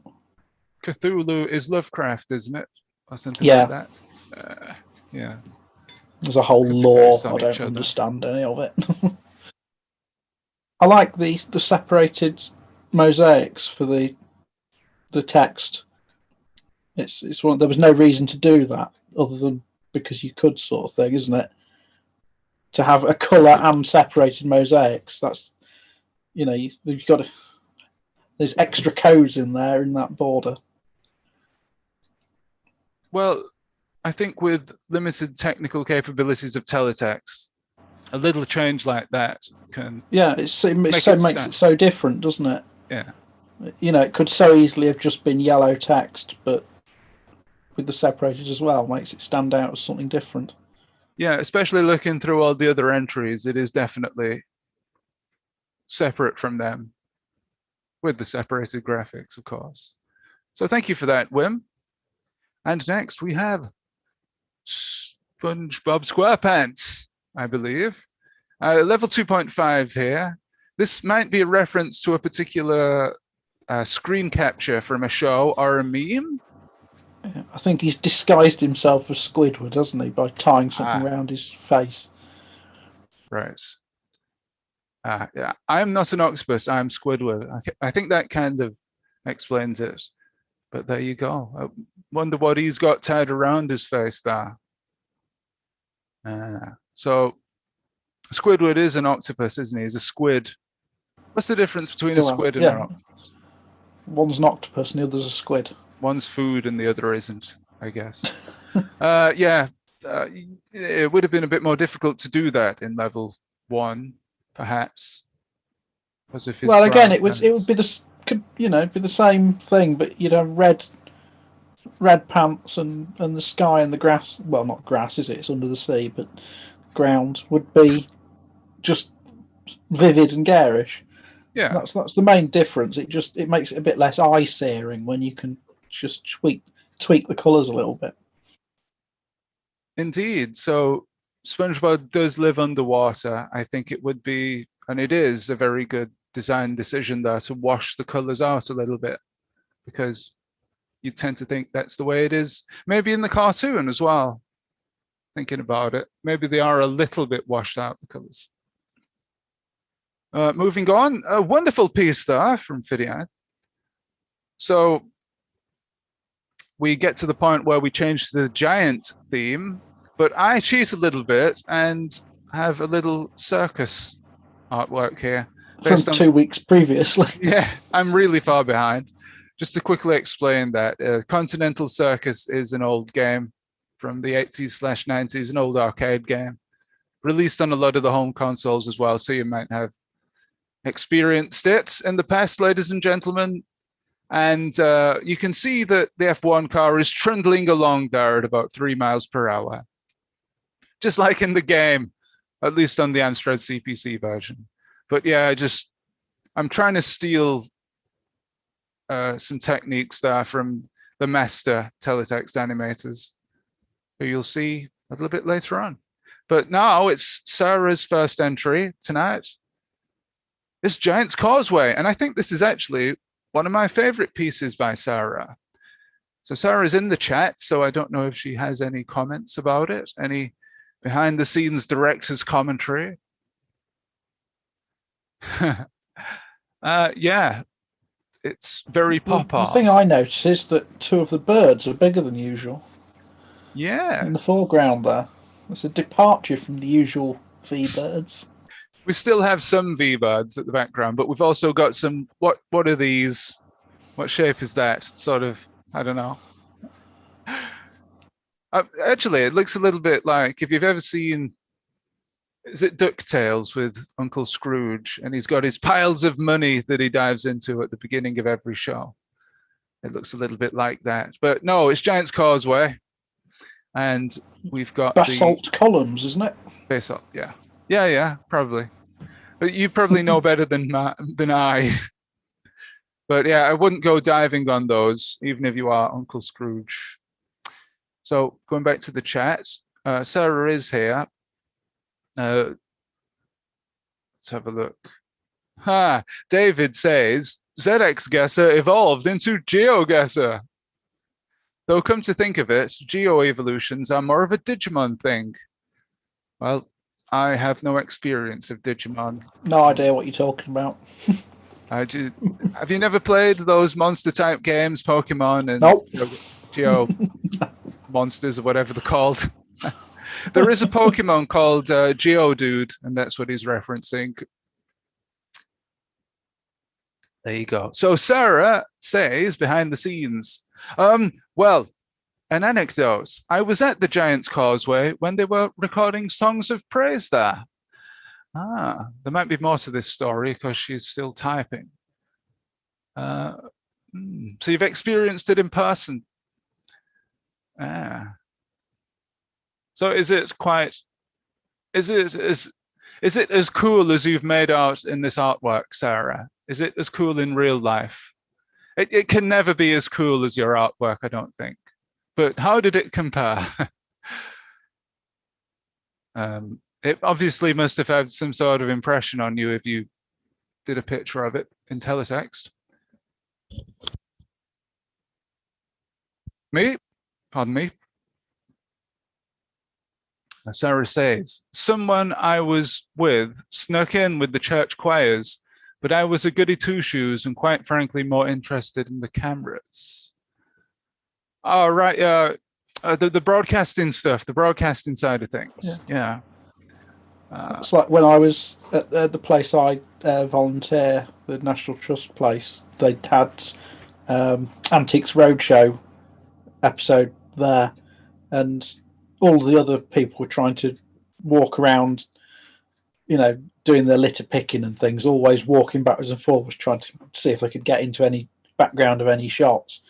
But I was more interested walking around at the back of the park, poking my nose in all the little gazebos where they had all the frames with like 8 TV monitors on, and all the people there with their headphones on pressing buttons and things. That was far more interesting to me. Yeah, you should go along to a football match because they always have a television van there. They never let you in, but there's all sorts of interesting tech, on-location tech that they have there. A van that you can't look inside and football. No thanks. Well, you can just go to see the van and then go. But they always have, each different station has its own van. So you might have a Sky Sports one there or an international broadcast one and sort of a football league one. So you might have 3 different vans. So that's great for the tech enthusiasts out there. Going back to Sarah, she's continuing her comment. She positioned herself behind the main camera and another camera was up on a cliff edge. No need to pay for a gantry that day. Glad I wasn't up there. So that wasn't actually on top of the Giant's Causeway, was it? On top of all these, this rock formation, was it? Goodness me. That would have given me the creeps. That would have got vertigo, I think. But Sarah says, yeah, it's a really cool place if you ever get to visit. David W. says, Charlie says, never get in a strange television van. There you go. Always ask permission from the grown-up. Right, let's get back to the art because we're nowhere near the end and we've got to move on to the collab artwork. So back to Wim, and he's got a sweet giant. A very friendly giant. You know, I'm surprised nobody's actually done the Jolly Green Giant. I'll give that away now, but nobody's done it yet. And likewise, Jason Robertson said that for the octopus brief, nobody did Reg the octopus from CFAX. Nathan Dane says, if you have a receiver, you can listen to their talk back. I think he's talking about when they're filming stuff on location. Live filming, yeah. That's interesting. So, yeah, he's got a belly button. He reminds me a little bit of the, what are they called? The trolls, or the little figures that you can get, little toy figures. He could easily be a toy figure, like a little monster figure. Maybe that's what he's based on. Pixel Blip is next up. And as Simply Sarah says, very colorful. Reminds me of those color changing felt tips. So yeah, it took me a while to figure this out actually, but that's actually the bottom of his trainer, isn't it? His sneaker. Yep. And he's got his point of view of you being squished by a giant. Yeah, it's quite scary in a way. But yeah, it's a cool study of a giant's trainer. His sneaker, rather. I guess that's more fitting. But a very ominous piece there. Pixel Blip. Let's whiz through these a bit quicker, but we've got ZXGuessers here. Meccano. So a giant walking dragline as seen on the front of various Meccano instruction manuals. I stretched the definition of giant a bit there. Really? Is it to actually... try and avoid drawing a giant, basically. Oh, why didn't you want to do a giant? Because everybody else did it. How do you draw a giant that it doesn't just look like a big person? Well, yeah, that's... You've got to put scale in, haven't you? And it's a little tiny teletext picture. So I realised after I'd picked it, it's quite a difficult thing to draw. Because you've got to have context to a giant, otherwise it's just a person. Well, it doesn't have to be a giant person, although a lot of people went with the giant person. It could be a giant anything, a giant ant, as a few people have done. We'll see those in a bit. It could be a giant spider. It could be a giant mug with a Highland cow on it. There you go. Don't know if you can see that in the little thumbnail up there, but yeah. It's funny how many people actually did choose to do a giant person. So here's Andre the Giant by Fidian Genial. He's 7'4". Now, This is based on a sticker, I believe. Yeah, he says a famous sticker created by Shepard Fairey in 1989. And actually, nobody has done this before, I don't think. Horsenberger will probably prove me wrong and say that he has. But yeah, I think the first to this, actually. The originator of this video. But on this point, because of the giant prompts, it made me start looking up giants on the internet and actual, not like mythical giants, but people who are over 7 foot. I don't know what the technical term for you to be a giant is, but yeah, it's quite interesting looking at the videos of larger people, and it's strange how many of them become basketball players. So Shaquille O'Neal was over 7 foot, I do believe. And yeah, there was a British guy who's just recently retired. But anyway, Andre the Giant is a wrestler. He was a massive wrestler. And he also appeared in some films, I think. But yeah, wonderful piece of pop art, that, Mohammed.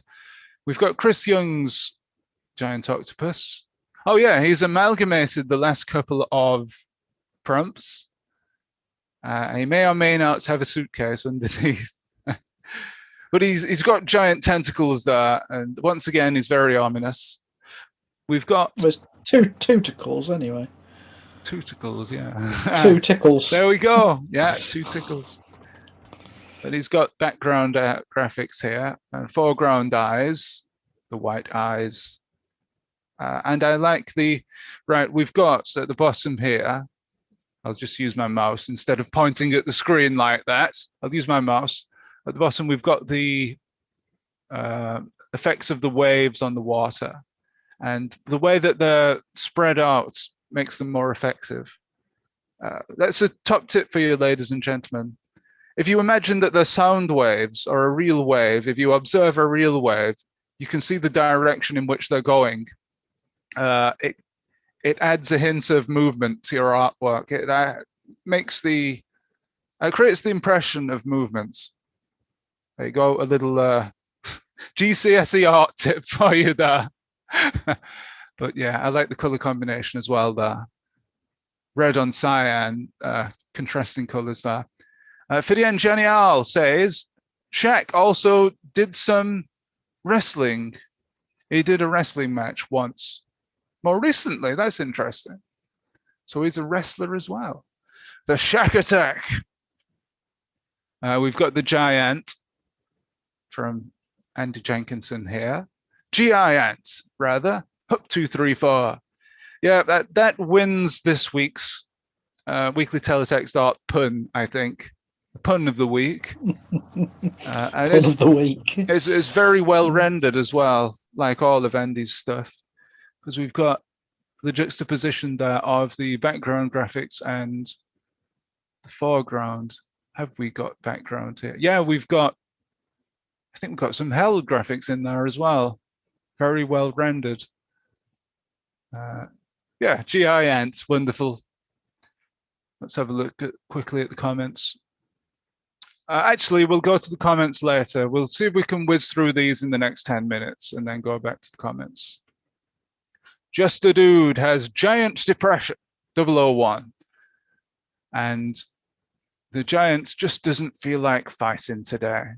What I like about this is how much detail is actually here in, he says it's a very quick one.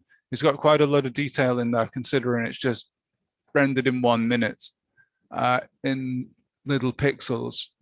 But you can tell what's going on there. You can tell that the Giant has something on his head there, which may or not be his hair. And the little man who wants to attack him, maybe from Nightmare, the TV show. We've got to get more likes to Steve here, Just a Dude. So please follow him. You'll have to search for Just a Dude, because I'll be damned if I'm reading out that combination of numbers there in his username. Another giant ant here from Andy Jenkinson. Inspired by 3D Ant Attack, which again, you may remember, which I think was more of an isometric game, but was it? If it's the game I'm thinking of, but yeah, it's sort of a volumetric 3D thing, isn't it? yeah, It's like made of cubes in an isometric or similar yeah, a classic game. projection. Go and look it up if you're a classic game aficionado and you haven't played it yet. But yeah, this is only inspired by it because we got the giant ant there that's taking over the city. I think that's the only one we've got of the giant ant taking over. Let's continue looking. We've got the colors in the background, the sky colors there, which are worth a mention, I think. We've got more separated graphics here. A little loose one over there, which is, I don't know if that's stylistically selected or an accident, but I like it. I like it a lot. Now this one's glitched up a bit. Oh no, it's not. Full screen, it's not glitched up. Horsenberger, we're so glad that Horsenberger is entering. Attack of the 50-Foot Woman, specifically the remake. Daryl Hannah in the remake. He was going to do Octopus and Briefcase, but he's given in. Oh, well, even the best of us get stumped. No, he's given in and decided to take part in Weekly Teletext Art. Oh, I see. Right. Well, thank you. Was it Sarah retweeted his octopus with the hashtag so it wouldn't get lost?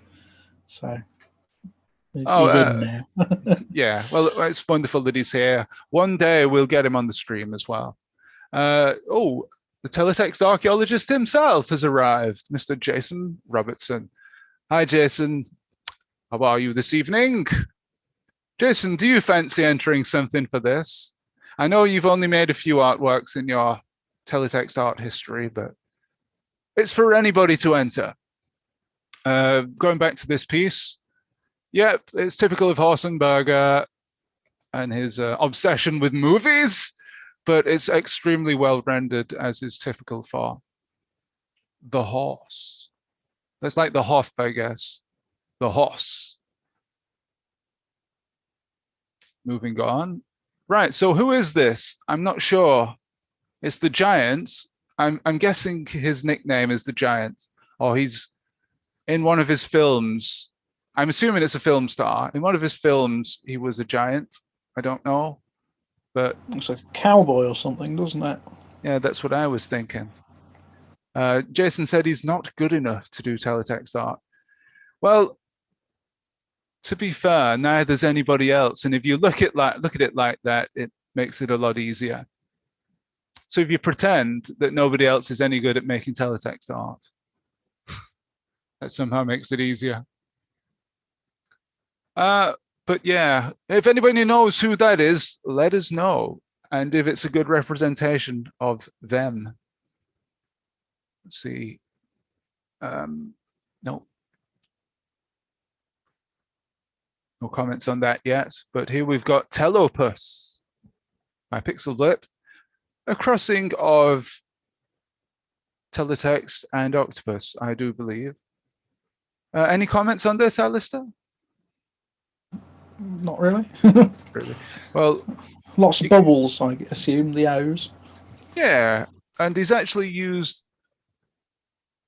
Has he used lowercase and uppercase O's, or just uppercase? Just for a bit of uppercase, aren't they? Yeah, for a bit of. Or zeros. Could be zeros. Yeah, zeros. That's a cool thing that you can do actually with bubbles. You've got a choice. Oh no, I think that's the BBC micro font, isn't it? So they must be O's, because the O's are sort of diamond shaped, aren't they, on there? Right. Well, yeah, that's in the octopus at the bottom. There's some zeros. Yes. Oh yeah. You're right. They are rows. Then that is another top tip for you, ladies and gentlemen. If you are doing bubbles, or I guess it would work with planets and stars and things like that in the background, any circular things you want to represent. You've got lowercase o, uppercase O, and the number 0 rather. the numeric 0 that you can use for a bit of variety to mix it all up. And once again, another wonderful animation there. You can see the bubbles rising. Yeah, rising from the deep. Jason says the cowboy is James Dean in the film Giant. So right. The problem is we're very uncultured here on Weekly Teletext Art. Andy Jenkinson again. This is Jack and the Beanstalk, an oddball ZX Spectrum video game. Does ZXGuesser remember this? Do you remember this? Well, I don't remember much about ZX Spectrum because I wasn't born until 1989. Well, have you played it, though? And I'm not much of a game player. Spectrum games, right. So you're more of a tech. I'm not really the person to ask. I'm more into the hardware stuff. Right. Well, if I'm to guess, this is going to be based on Jet Set Willy or Minor Willy, whatever you want to call it, and some sort of weird platformer. Where is the giant, though? You've got a spider. The top of the beanstalk, presumably. Yeah, well, that's where they tend to live. So I'm told.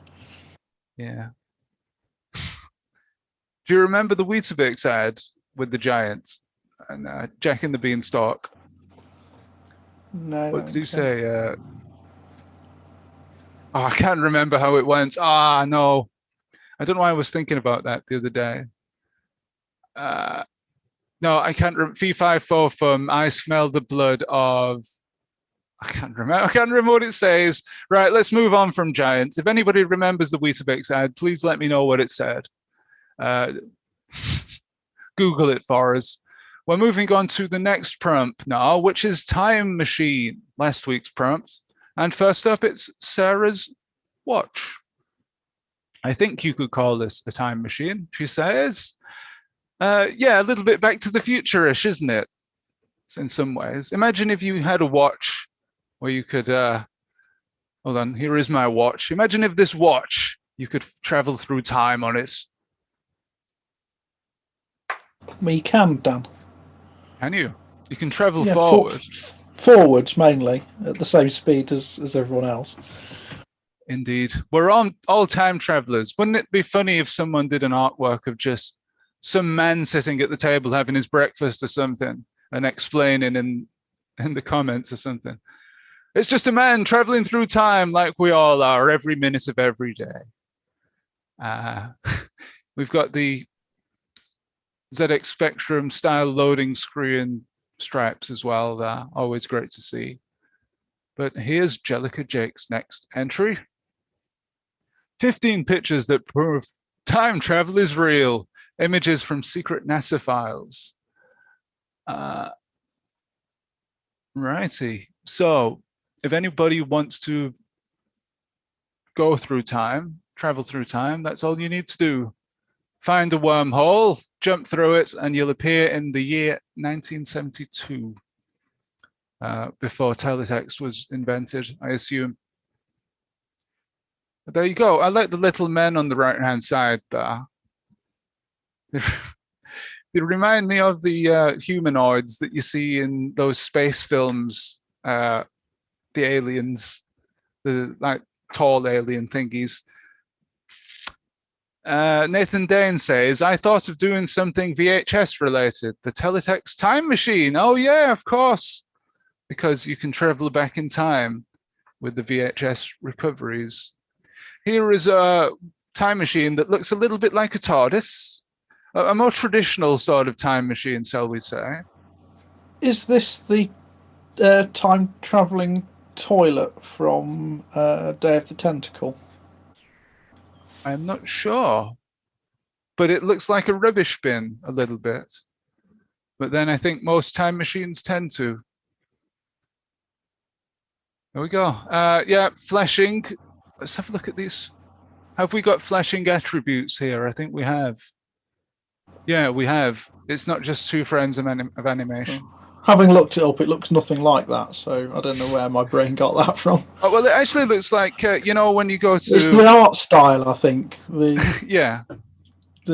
the background there, the flashing lines and so on. You know, the milkshakes you can buy in fast food joints. It looks like one of those milkshake cups that you can get. With the dome. Yeah, with the sucker on top, or whatever they're called. Right, thank you for that, Wim. A whimsical piece from Wim. And I won't call you Vim anymore, if I can remember. Another animation now from Pixel Blip. Traveling through time. It reminded me a little bit of another video game, and I'm going to shut up about video games in a minute. The Earthworm Jim. There's a bit in Earthworm Jim on SNES where you're traveling through time, and it's a big time tunnel like that. But we've got the clock on the back of what I assume is the time machine here. It could be the DeLorean. I don't know. It's a little bit squished up to tell. But yeah, I like the clock motifs that we've got going on here, and the spinny roundy bits, the rotating parts of the tunnel. They might even be going in the opposite direction from each other in each segment. Oh no, they're going the same way. But yeah, minimalistic, but effective as usual. Pardon me. So Pixel Blip once again, and is he holding his phone up? Or is that some sort of remote control to travel through time? Well, he could easily be standing on top of Giant's Causeway taking a picture with his phone and the wind is blowing through his hair. Or is it a lever? It could be a lever that he's pulling on the time machine. Not sure. Pixel Blip will have to confirm that for us, but I like it though. Dynamic, isn't it? Yeah, as always. Because I'm amazed how he mocks up these pages in such a short time. And I always tend to think, well, it's the animations themselves that are more important here, that make it come to life. So his line, they really suit his line drawing style, I think, his simplistic outline style. Any one frame out of it, you'd say, well, that's a bit, it's basic, isn't it? There's not much detail or anything, but it comes to life as soon as you've got the various frames, having all of the layers of stuff, sort of parallax motion almost, isn't it? Yeah, there's a whole skill in doing that to make sure that things are going by, for example, with this, the pixels are going by at the correct intervals. So we've got this bit here where the dollar signs are appearing. That's going by a lot slower than some of the other rows, I suppose, the rows of animation. So that gives a sense of depth. So there's quite a lot to those animations. A Pixel Blip again.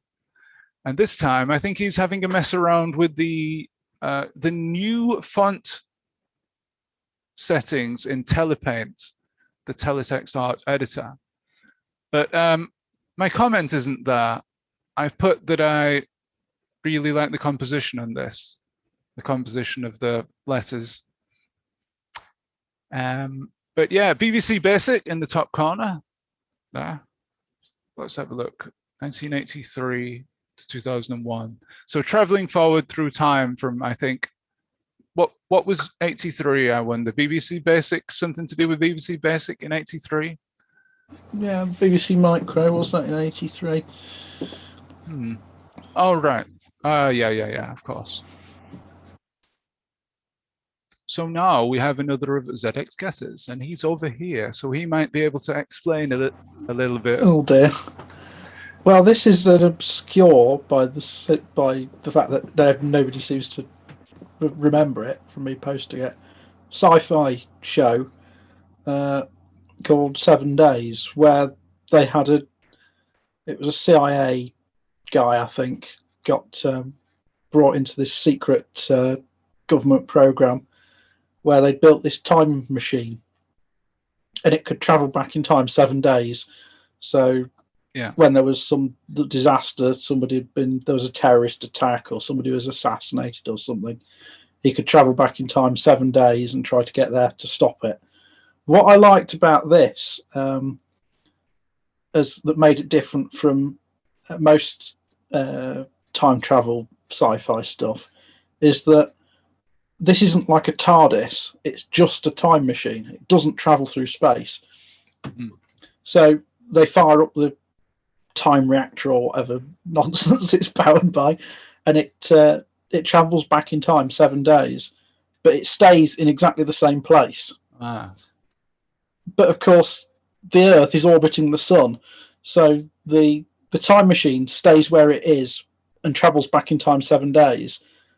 And when it rematerializes or whatever, the Earth has moved 7 days around its orbit. So he travels back in time and he's there hanging in space and he falls down to Earth and crashes into, lands in the sea or lands in a sand dune in the desert or whatever.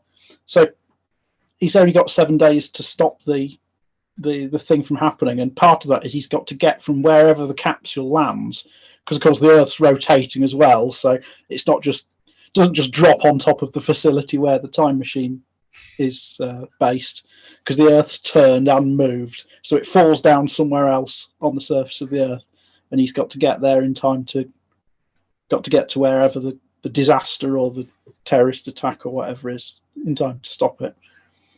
I think it was 2 series in 1998 and 99 or something. And apparently nobody but me has heard of it. Well, what was it on? BBC? Yeah, well, it was an American thing, but it was shown on BBC Two, I think, in 98 or 99. Had Norman Lloyd in it. I don't remember watching. Dr. Auslander off St. Elsewhere, if you haven't watched that. The old guy. He was in it as a scientist or something. Memory's a bit vague because I saw it, but I don't think it was ever repeated. It was they showed them once, nobody liked it, and it was never seen again, I think. Somebody must have it on tape somewhere, though. It might be. Yeah, well, I'm sure you can buy it on DVD and things. Oh yeah, but, you might be able to.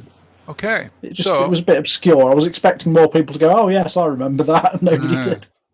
Is it supposed to be a sort of not hexagonal shape, so dodecahedron shape or something like that? Football. Yeah, it's whatever truncated icosahedron, is it? Hexagons and pentagons. Yeah, just like a football. So it's just a football floating through space. That could be a whole other series. Jellica Jake is here. Hello, Jellica. Have we been through all your artwork so far? You might have another one coming up. But I'm late once again here, and I did the giant one right in the middle of the time machine era.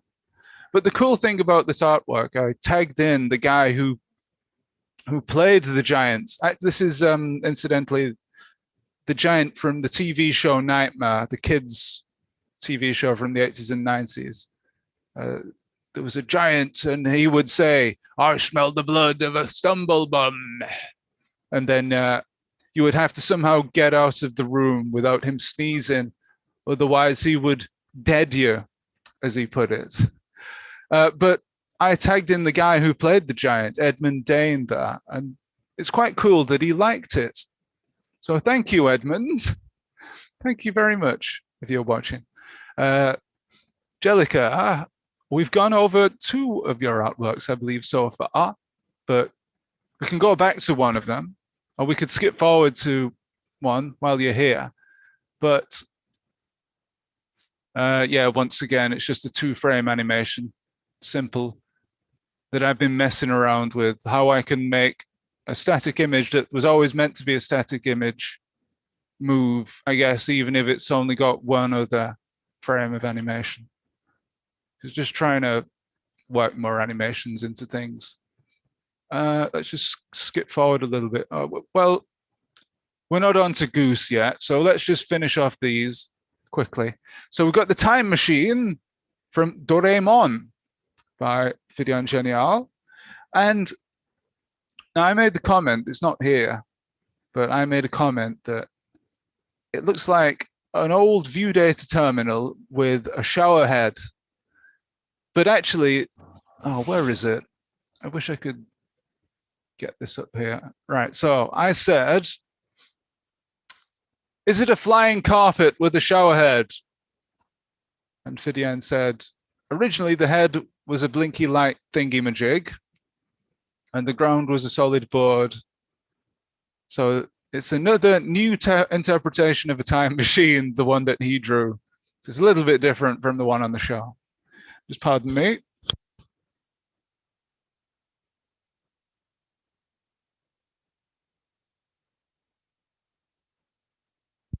Excuse me there. Just had to blow my nose.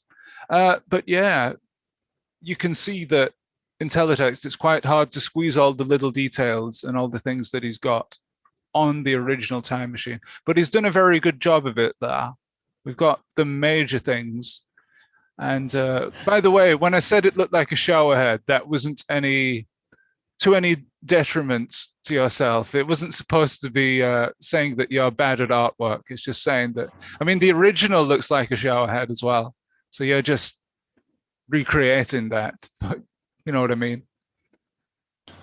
Sarah says if Dan, well, Sarah says in Discord, if Dan had a time machine, he could go back and post his art so it wasn't late. We'll imagine that. Yeah, of course. Well, I should do that, shouldn't I? In fact, that's the one thing I would use it for if I had a time machine. Meeting deadlines. Yeah. Yeah. Good point. Yeah. You could just keep going back in time and extending your own deadlines. David says, I remember the time he said the stream wouldn't overrun this week. Yeah. Well, we've got Mohammed Fidian Genial once again, and it's another wrestler. Paul the Giant White, former member of NWO and WCW. He was later known as the Big Show during his long-run career in the WWE. And I'm sure later on he had no hair. So I didn't know he had hair at one point, to be fair. I've only ever seen him with no hair, if I'm thinking of the right wrestler.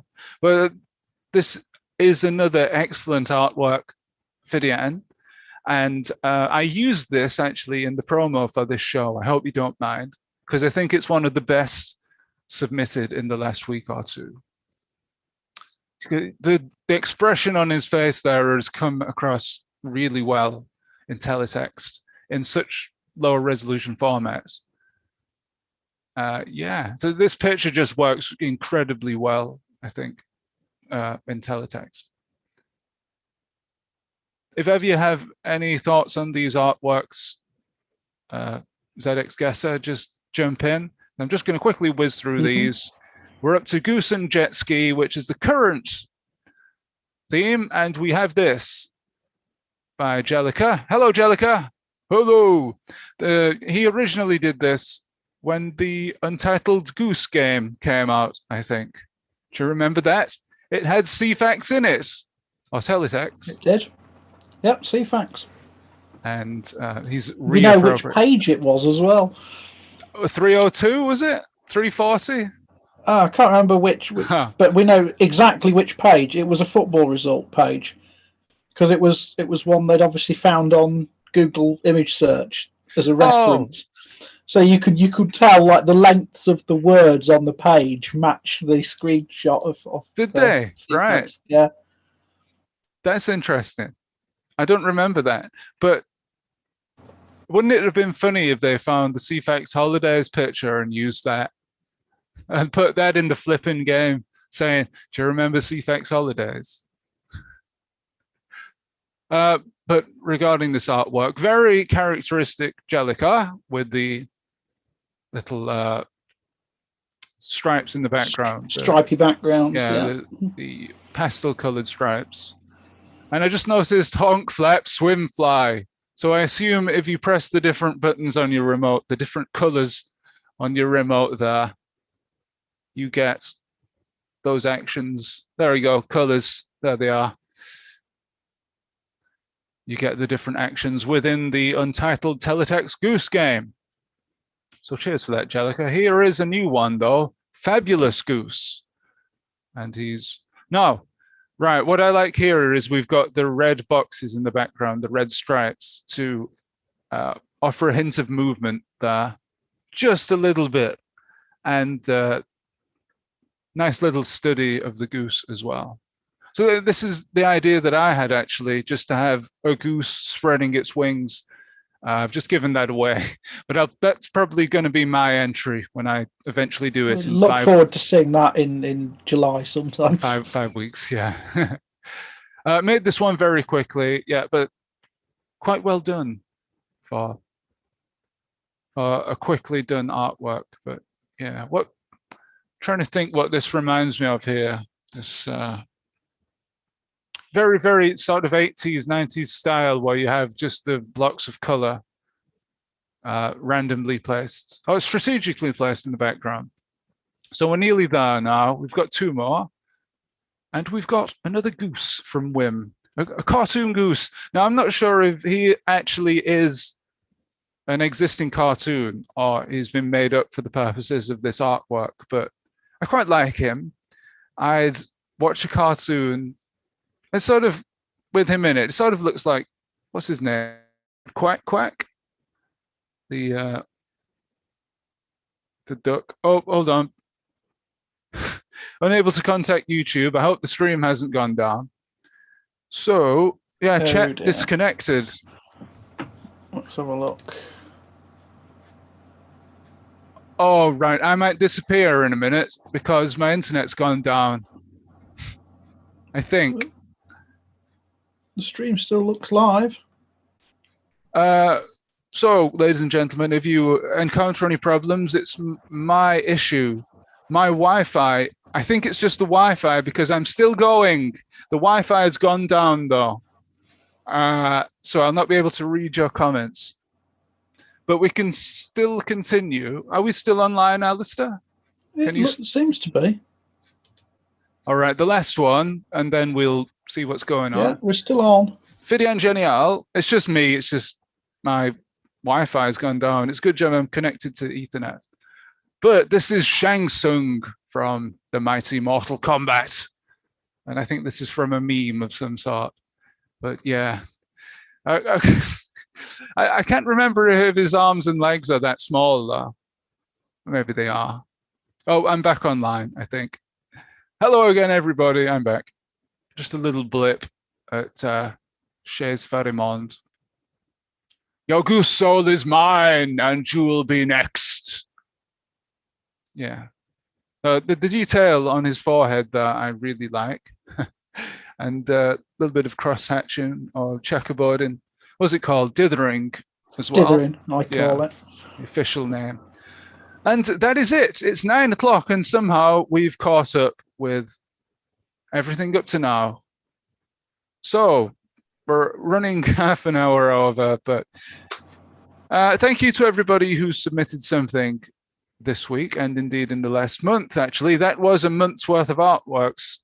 Yeah, sorry we've not been around, but hopefully that's made up for it. And it is now time for everybody's favorite part of the show, the collab artwork. But first, let's just catch up on the comments. Pixel Blitz, Dan Alistair, the 83 to 93 is the years Ian Irving was producing 40 the Dog, and those are his fonts. Ah, right. So it's a nice little tribute to the man who we had on last time. Sarah Burgess, why does Dan see the need to show us the remote as if we don't know what one looks like? Well, that's because I'm a little bit obsessed with remotes because I have a million of them. See, there's another, and there's the original one. And have you, Dan, have you got one for a 15-inch Toshiba? Oh, why? Do you need one? Yeah, I've got a 15-inch Toshiba with no TV remote. I've got the technical one. I think it should turn up at some point. They usually do. If not, I'll get one off eBay. They're only about a £5. You could get a universal one, couldn't you? They still do teletext, I think. Yeah. Well, the proper ones, there's loads of them on eBay, so I'll get one if I'm just get completely stuck. before September. Well, Pixel Blip says there are 8 watching, so we are a small community. Well, I would have said that's quite a lot, Pixel Blip, especially for us. But that's more than when we okay. started. He says that's okay. The people who matter are here. And those of you watching in the VOD as well, you matter. You definitely matter. Sarah Burgess says, I love Jellica's geese. I guess it's harder to think of what to draw when you've already drawn it before. Yeah, you end up just doing the same thing again. Because I was thinking this week, I'll give this away, but I've been doing another Count Binface piece. You know, the space-traveling politician who wants to bring CFAX back.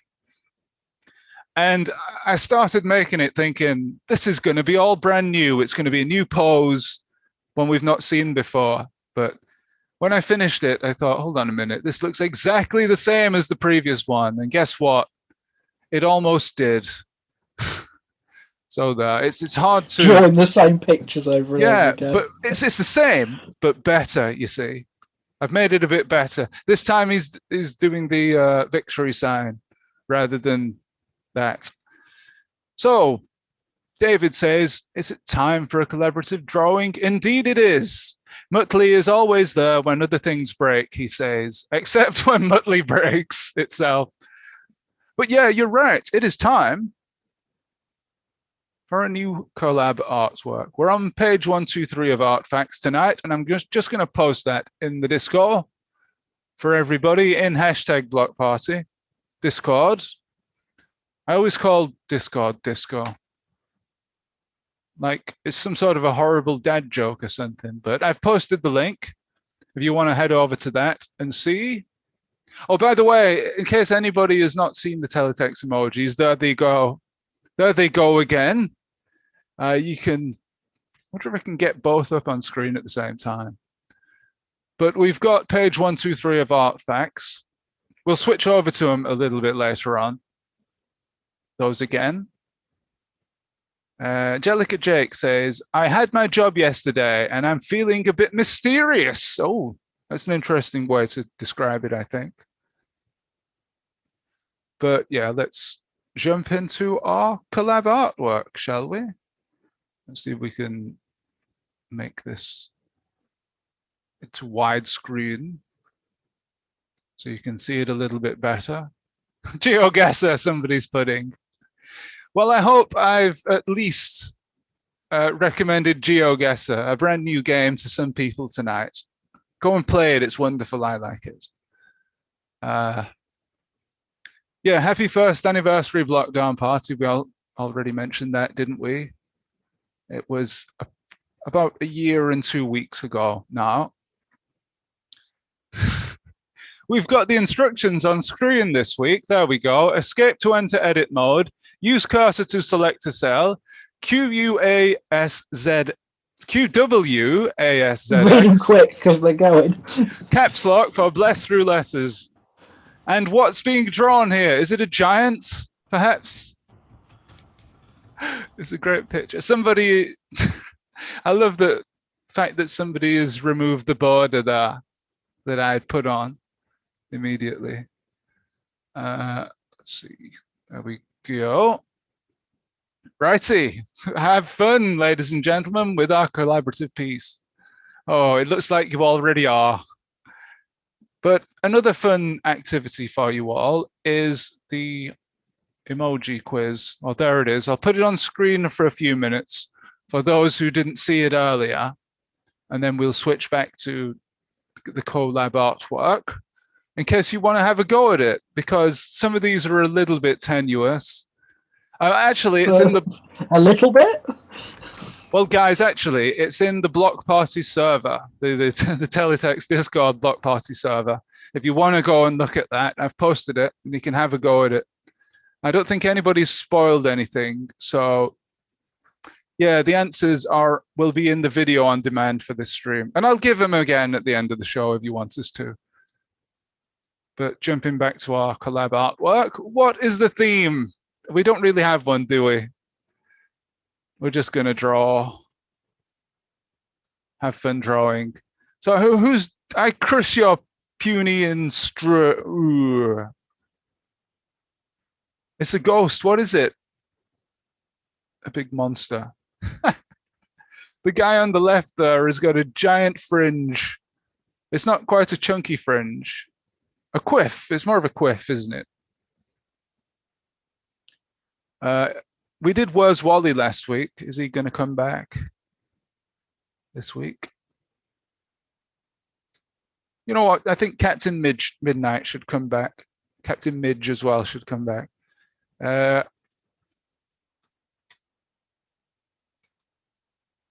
Good evening, HBO.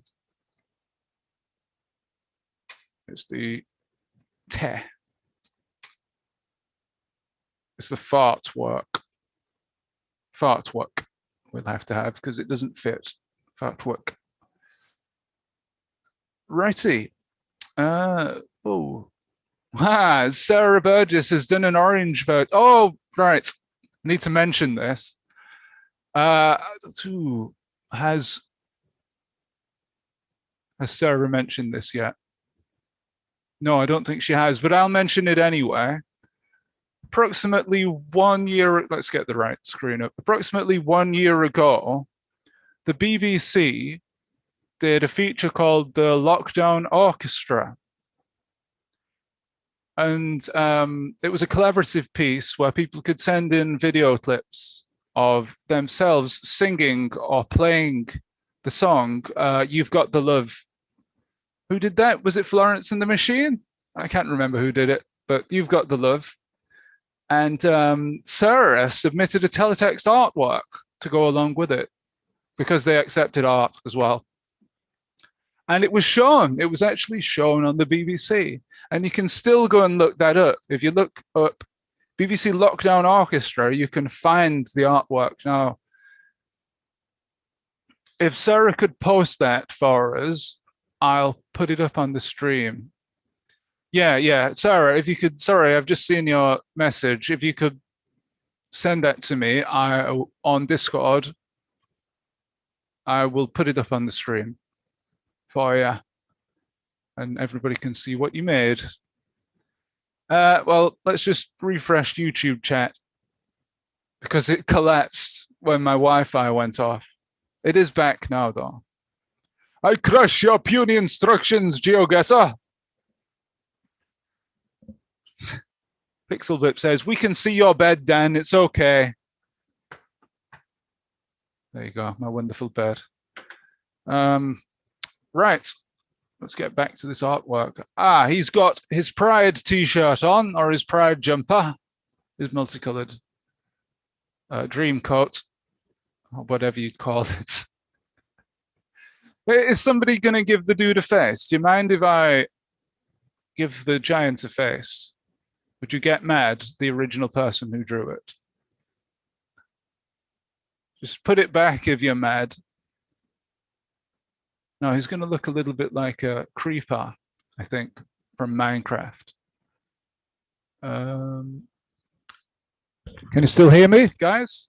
Are you still there, Alistair? Good, right. Yeah, I'm concentrating on my art. Right, somebody else is doing the face, so I'll leave it alone. Do you think he should have some pants on, some trousers? Do you mind if I help you? Yeah, so Sarah says she's made something to celebrate the anniversary of that being on TV. Oh, sorry, I'll put it back to how it was. I'll leave it alone. Is he wearing underpants now? Yes, he is. Oh, yeah.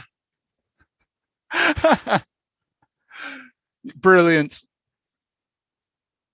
Well, I think it should be a nappy. What do you think, guys? He's wearing his giant nappy. He's a very scary wyvern somebody's put in. It's a very scary monster and he's wearing his nappy. So who's drawing the batteries or the flasks in the bottom left? Let's have a look. Let's go back to Discord. Right. So if you go to the Block Party Discord, Sarah has posted a link to the Lockdown Orchestra video, so you can have a look at that. Oh, look at that. Cool. It's pretty cool. Captain Y Front. Yes. I better draw something. I'm going to draw his bottle, his baby bottle, because he's just a big baby, really. Oh, I've forgotten how to control this thing now. It's been a couple of weeks.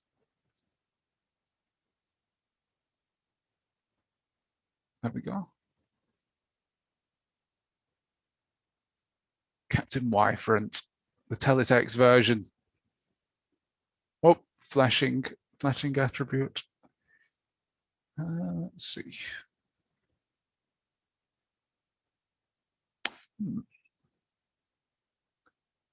Right. Everybody's concentrating, I think, on the artwork. Yeah. It's all gone quiet. Pixel Blip says that they're meant to be candles.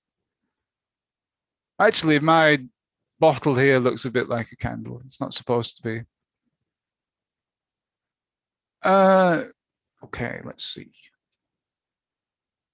Yeah, that's a bit pants, isn't it, that I've done there? But what I'll do is I'll get Sarah's artwork for you all.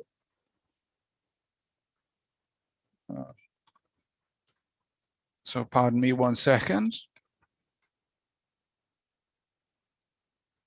Yeah, so if we've got 8 people in the chat, hi, how are you all?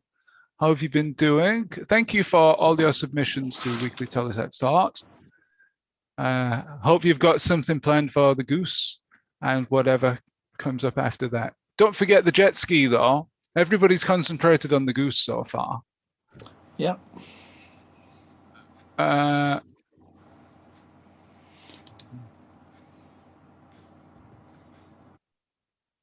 Here it is. Oh, look at this. We've got different variations of this here. So I'm going to put up on stream now Sarah's artwork that she submitted to the Lockdown Orchestra that was shown on the Beeb. Let's see, she's done a few different versions of it, updated it for the anniversary. Here is a level 2.5 makeover. And look at that. It's all smooth. Wow, smooth as a baby's bottom. BBC 4 it was shown on. Oh, I love that. Guys, I don't know if you saw, but somebody last month, I think, posted on Twitter a little algorithm or a little bot or something, little program that converts your teletext art to sort of, it smooths it all out and makes it look less pixelated. No, do you not like that idea? I don't like those filters. Well, they used to be popular in all the emulators, like Spectrum emulators and stuff. Lots of those had those pixel filter things, upscaling filters. And I think, oh, you all the lovely crisp, sharp edges and corners have all disappeared. What have you done?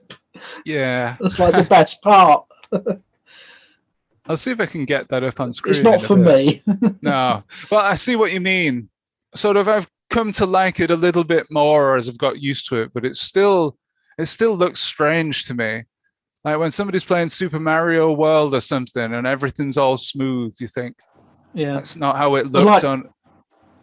This is great because it's Sarah's used the smooth mosaics to smooth out the heart, but you've still got the text is nice and chunky and got all its right angles still. Yes. So like if you have a filtered one, like the capital E, all the corners get all smushed up and stuff. It's indiscriminate, isn't it? It does everything rather than just the specific corners that you'd like to smooth out. It's the best of both worlds, isn't it? It's like that bread that's half brown and half white. Yeah, well, your head looks like a horse's bum. What's that from? An That's ad? the Hovis advert. The Is Hovis it? Best of Both advert from Is it? 15 years ago or whatever it is. Your head looks like an horse's bum. Yeah. Well, mine does. I'll have to dig up the advert and post it in the Discord later, so you don't all think I'm mad. Well, we've got the orange version. Yes, come on, up the orange. Yeah, there we are. Orange teletext. And of course, we've got the Pride version as well, the multicolored. How would you describe that? The rainbow version as well, which I like just as much as the orange one, I think. So that's the updated version. The original level 1.01 was the one that finished up being shown on the Beeb. I wonder if I can track that down. Let's see. Let's put the teletext artwork back and see how it's going. F for formula. This is looking pretty funny now. Do you want me to close the blink attribute there for you, Mr. Person? Wait, how do you do that? Last time I tried to do that, I cleared the screen. F, isn't it? Hang on, I'll do it. Yeah, because last time I tried to close a blink attribute, I wiped the artwork. Those candles, flashing candles. Let's have a look now.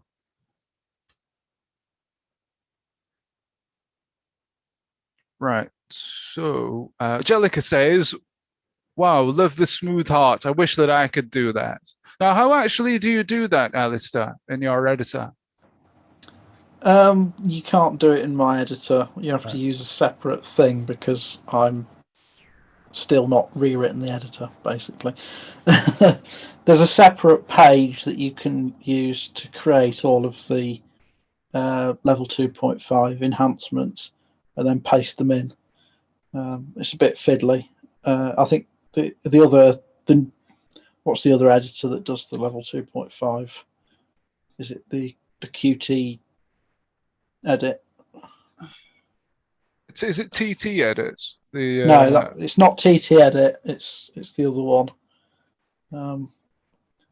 But that you can do it all in the editor, whereas mine you have to do it on a separate page, because basically I've got to the point now with my editor that I can't add any more features because the UI has got so full of stuff, and the code is behind it. It's just a big, massive mess of spaghetti. That anytime I fix, people keep saying, pointing out little minor bugs, and I fix them, and then a few weeks later, something else is broken for them because of fixing one bug. I've broken something else for somebody else. So that just happened last weekend. A month or two ago, I'd fixed a problem with double width, the level 2.5 double width text that nobody uses. So it's like a bug that nobody would have noticed. But I fixed the bug, and it broke copy and paste. If you were pasting text in, it made the editor really, really slow. So I fixed that. But it's like the change log now on it is like workaround for the workarounds to the double height bug. So I'm looking forward to next week's workaround for the workaround for the workaround for the double height bug. Double width, rather. Well, Sarah says it's quite a fiddle. The G3 smooth mosaics were quite a faff. I can see why broadcasters didn't bother much with 2.5. And for a page like that, a big artwork with like a full screen artwork with all those smooth graphics on, it takes so many enhancement packets. Each of those, each smooth character takes an enhancement triplet, and you get 13 of those per packet. So, and one of them has got to set what row it's on. So you've got to set what row you want to apply the mosaic. Where then the next triplet is where it is and what shape the glyph is. Then maybe if it, like the heart was symmetrical, so you probably just get 2 on that line on that row of the page, 1 at each side. So then you've got to set the row again, and it really eats into it. So you end up with loads and loads and loads of these enhancements just to smooth around the sides of things. So it's quite wasteful, really. Right. It's better for little logos and things, but obviously that's less interesting for teletext art purposes. Okay. Right. Yeah, it gets very fiddly. Yeah, I can understand. Yeah, I do agree that. Well, I wonder if any of the commercial editors support proper level 2 editing. They might well do. Yeah, I think the Fab, whatever it is, the Fab editor, I just call it. Can't remember what it stands for. Yeah, it's German, some German thing. Fab GmbH. Theirs does. You sort of click in a character position and say what you want to appear there, and you can do all the color changes and things in the editor. But it becomes so. The reason it's not gone into mine is because it takes so much more user interface stuff, and I just can't. I don't want to try and cram it all into one page, so it's waiting for a rewrite. Basically, I have an idea in my head of how the UI should be of the next version of my editor, but it's been in my head for 2 years now, and it's always difficult to throw away most of what you've done and start writing it from scratch. So yeah, it's been put off. I'll get there eventually, but it's hard to find the motivation to start again on something that nobody will see for months and months, because it won't be, and until the new version is better, or at least as capable as what I've got at the moment. Why would anybody want to use that? So it'd be difficult to get people to test it and find bugs and so on, to go to having fewer features than they have already got. Right, I've put up on stream Sarah's original version. If you want to see the crisp level 1 version that originally got shown on the Beeb, her artwork in the red love heart there. And actually, I believe, was that your first ever piece of teletext art, Sarah? So you've been doing teletext art for about a year now, approximately. April 17th of May 2020, it says here. So yeah, approximately 1 year. So you've been making teletext art for 360 odd days. Right, get back to the artwork. David W says, GeoGuessr works better in my imagination.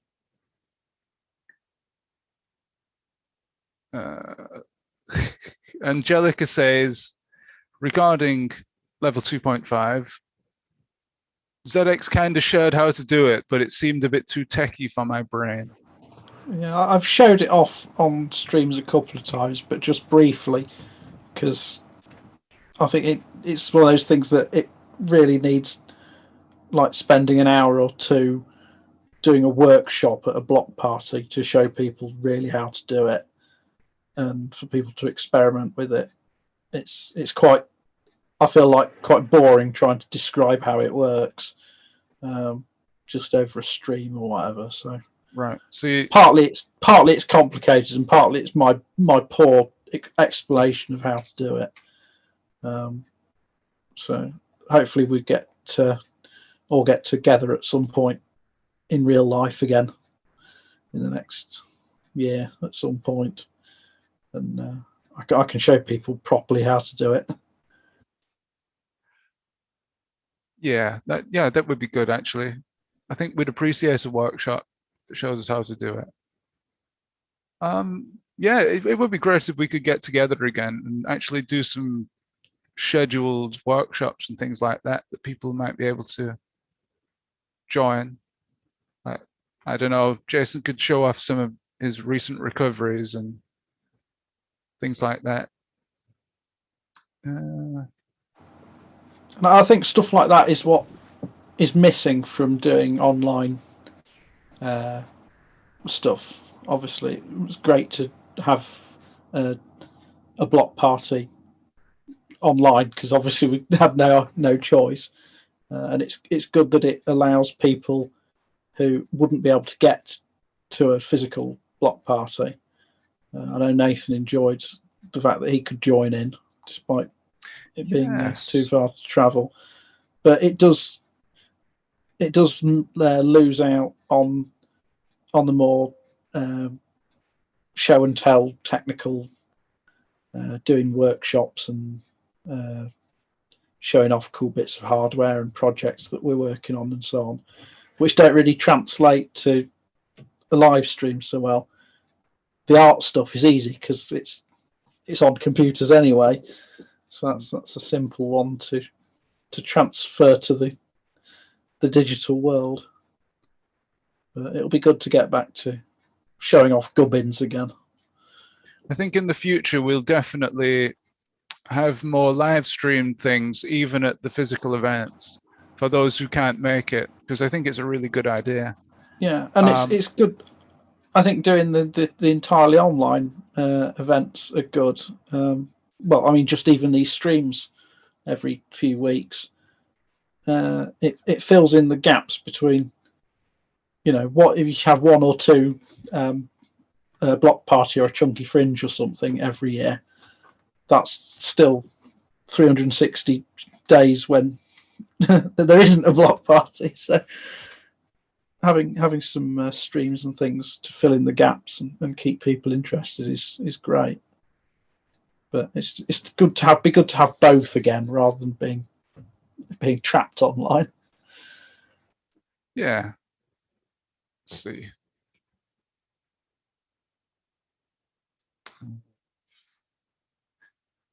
Yeah, absolutely. Sorry, I'm just concentrating on the artwork. Yeah, it's cool that people can join in at home. As Peter Kwan says, hi, Peter. He's just joined. With these light evenings, I can take Snapper out for a late stroll, and then I assume come back to the Teletext Art stream. We probably should have a collaborative draw. Bring a laptop or join in at home. Yeah, at the next block party, we'll definitely do that. I enjoyed doing the other ones at Wigan. Did we do anything? We've not had one since then, have we? What have we had since? We've had Chunky Fringe, maybe? Yeah, since Wigan, it's only been Chunky Fringe and the online ones. What? So go ahead. I was just going to ask, what happened at Chunky Fringe? Was there much technical teletext stuff, or what? Mostly it was the panels that David has organised, and then milling around at the back of the room. I had all my teletext gubbins there, and Peter and Jason had brought stuff. But that wasn't. It's not like a block party where that's the focus. That was at the back of the room, and people were doing the talks at the front. Well, I suppose that first block party at Cambridge was like that, but that I wasn't there, so that's to me a block party is the two we've done since. But in terms of people joining in from home, if you remember the Cambridge and Wigan block parties, where I brought my whole setup with the editing server. For those, that was an internal server that you connected to on the Wi-Fi at the event.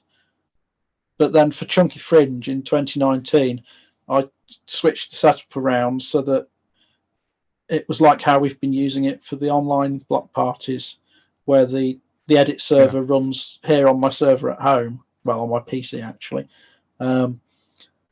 And then the pages from that get replicated over to the Insertomatic box at the events that they can appear on the televisions. but it means that everybody around the world can join in, adding pages for them to appear on the television, rather than just the people who can get on the Wi-Fi at the event, which I hadn't done originally because I thought that's a bit risky, that people will be messing about with the server and I won't be there to do anything to fix it. But people have been well behaved, so. Yeah, it was good because I couldn't make Chunky Fringe last year, but I remember getting enthused and posting a load of artworks. Sticking lots of stuff on the server. And I opened it up a week or two before the event as well, so that people were putting stuff on it. Because I knew that the people who were there, nobody was going to be sitting around with laptops creating artwork like at a block party, because it just wasn't that sort of event. So it made sense to open it up beforehand. Yeah. The only danger with opening it up too far in advance is that Pixel Blip will use all the page numbers because he uploads about 15 pictures a day. Well, last time we had to convince him to put stuff on there. I don't think he knew about it. But once he gets started, there's no stopping him. Yeah. Well, I think a couple of people may still be working on this. I noticed that somebody's changed my fart work to part work. And if anybody can guess what that's a reference to, digitizer, I'll give you a $5. Yeah, it's something from Digi, I think. But I remember it from Totally Turts and Fence. It's a wonderful, what does it say? Collect all the magazines and it builds up into a wonderful patchwork, or something it says. Yeah. And that was at that first Cambridge block party, wasn't it? That video was debuted. The start of Biffo's lost footage or found footage. His steady descent into YouTube madness. Yeah, I think he always wanted to do. Biffo always wanted to go into YouTube entertainment though, because when we got him on the podcast, I think in 2016, he was telling us about how he's influenced mostly by these people on YouTube who do these crazy things, and he wants to do the same thing himself. So I think he was thinking about doing that back then, even as far back as then.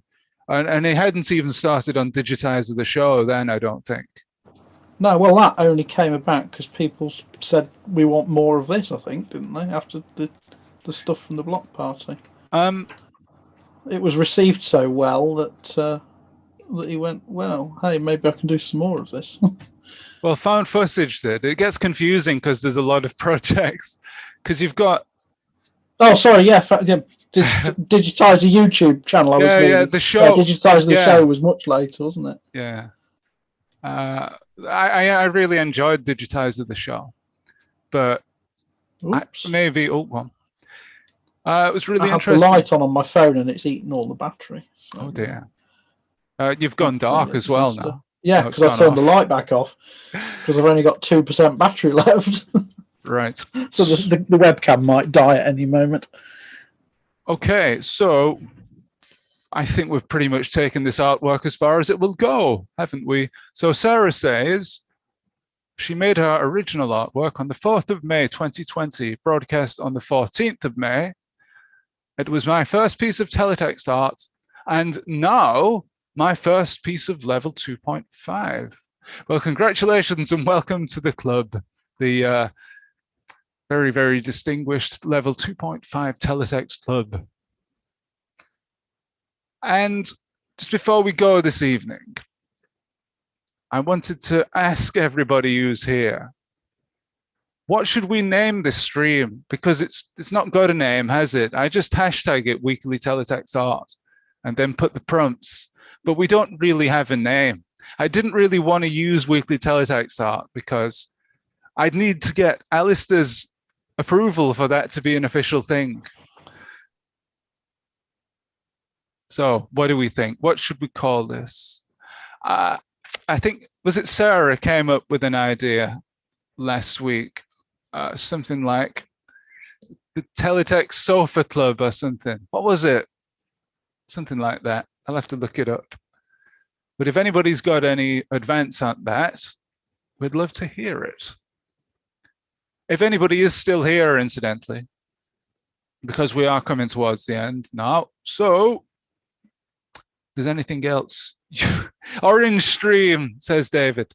If there's anything else you guys in chat want to say, or you want us to address just quickly before we finish up tonight, we've overrun. We have overrun. We overran. That's the correct English, isn't it? What an amazing surprise. Whoever could have seen it coming. Yeah, well, not as bad as the others because it's 25 to 10. And before it was like 11:15, wasn't it? So, oh yeah, Sarah Burgess says it's not weekly teletext art, the stream, is it? So, we need a different... Occasional teletext art. Yeah. Irregular orange stream, says David. How about you tell, says Pixel Blip. Yeah, Sarah, I think it was based on a comment you made somewhere. I came up with the idea of sofa teletext. The Teletext Sofa Club, it was, or something like that. So yeah. Alistair, is there anything else you wanted to bring up tonight? Not really. Well, I think that just about wraps it up. So cheers to everybody for joining in tonight. And we'll be back at some point in the future. We don't know when. Definitely not next week, because I'm not going to be available, but sometime after then. And hopefully we can coax Carl back onto the stream after the madness of the Ian Irving interview. Yes. Sarah Burgess says, I'd rather you overrun. I love it here. Oh, that's so nice. Oh, Peter K. Peter Kwan says, segregated graphics club. Irregular citrus stream. No, these are just variations, David, on your original. So, guys, keep your suggestions coming in on Discord. I'll check after we've finished. But thank you for joining us tonight. Any closing thoughts, Alistair, ZXGuesser, GeoGuesser, Wizard Man? Wizard Man? Where's that come from all of a sudden? I don't know. Teletext Wizard. Oh, what was that somebody posted? Somebody mentioned the CFAX Wizard. And I've had that in my head all week. I think that's where it comes from. He's the CFAX Wizard. There has to be a twist. Oh, I was editing using Flare this week, and I saw there was an option called Twist. And I thought, what's that? What's Twist? I've never heard that before. Is that the Switch character set control? Well, I don't know. It could be. What does that mean? So you could put one of the control codes swaps between the primary and secondary character set. It's a level 2.5 thing. I know Flare doesn't do any level 2.5, but that's the only thing I can think of that it's for that character. Sometimes called Switch. It might be nothing to do with it, but that's it. You're right. It is that. I think it is that. May the tell be with you, says Pixel Blip. Right, so that is it. Thank you very much, and good night. Oh, hold on. I'll turn that off so you can see us waving. Goodbye, everybody. Goodbye. Are you going to press stop? How long do I have to keep it going for? Keep waving. Keep waving, guys.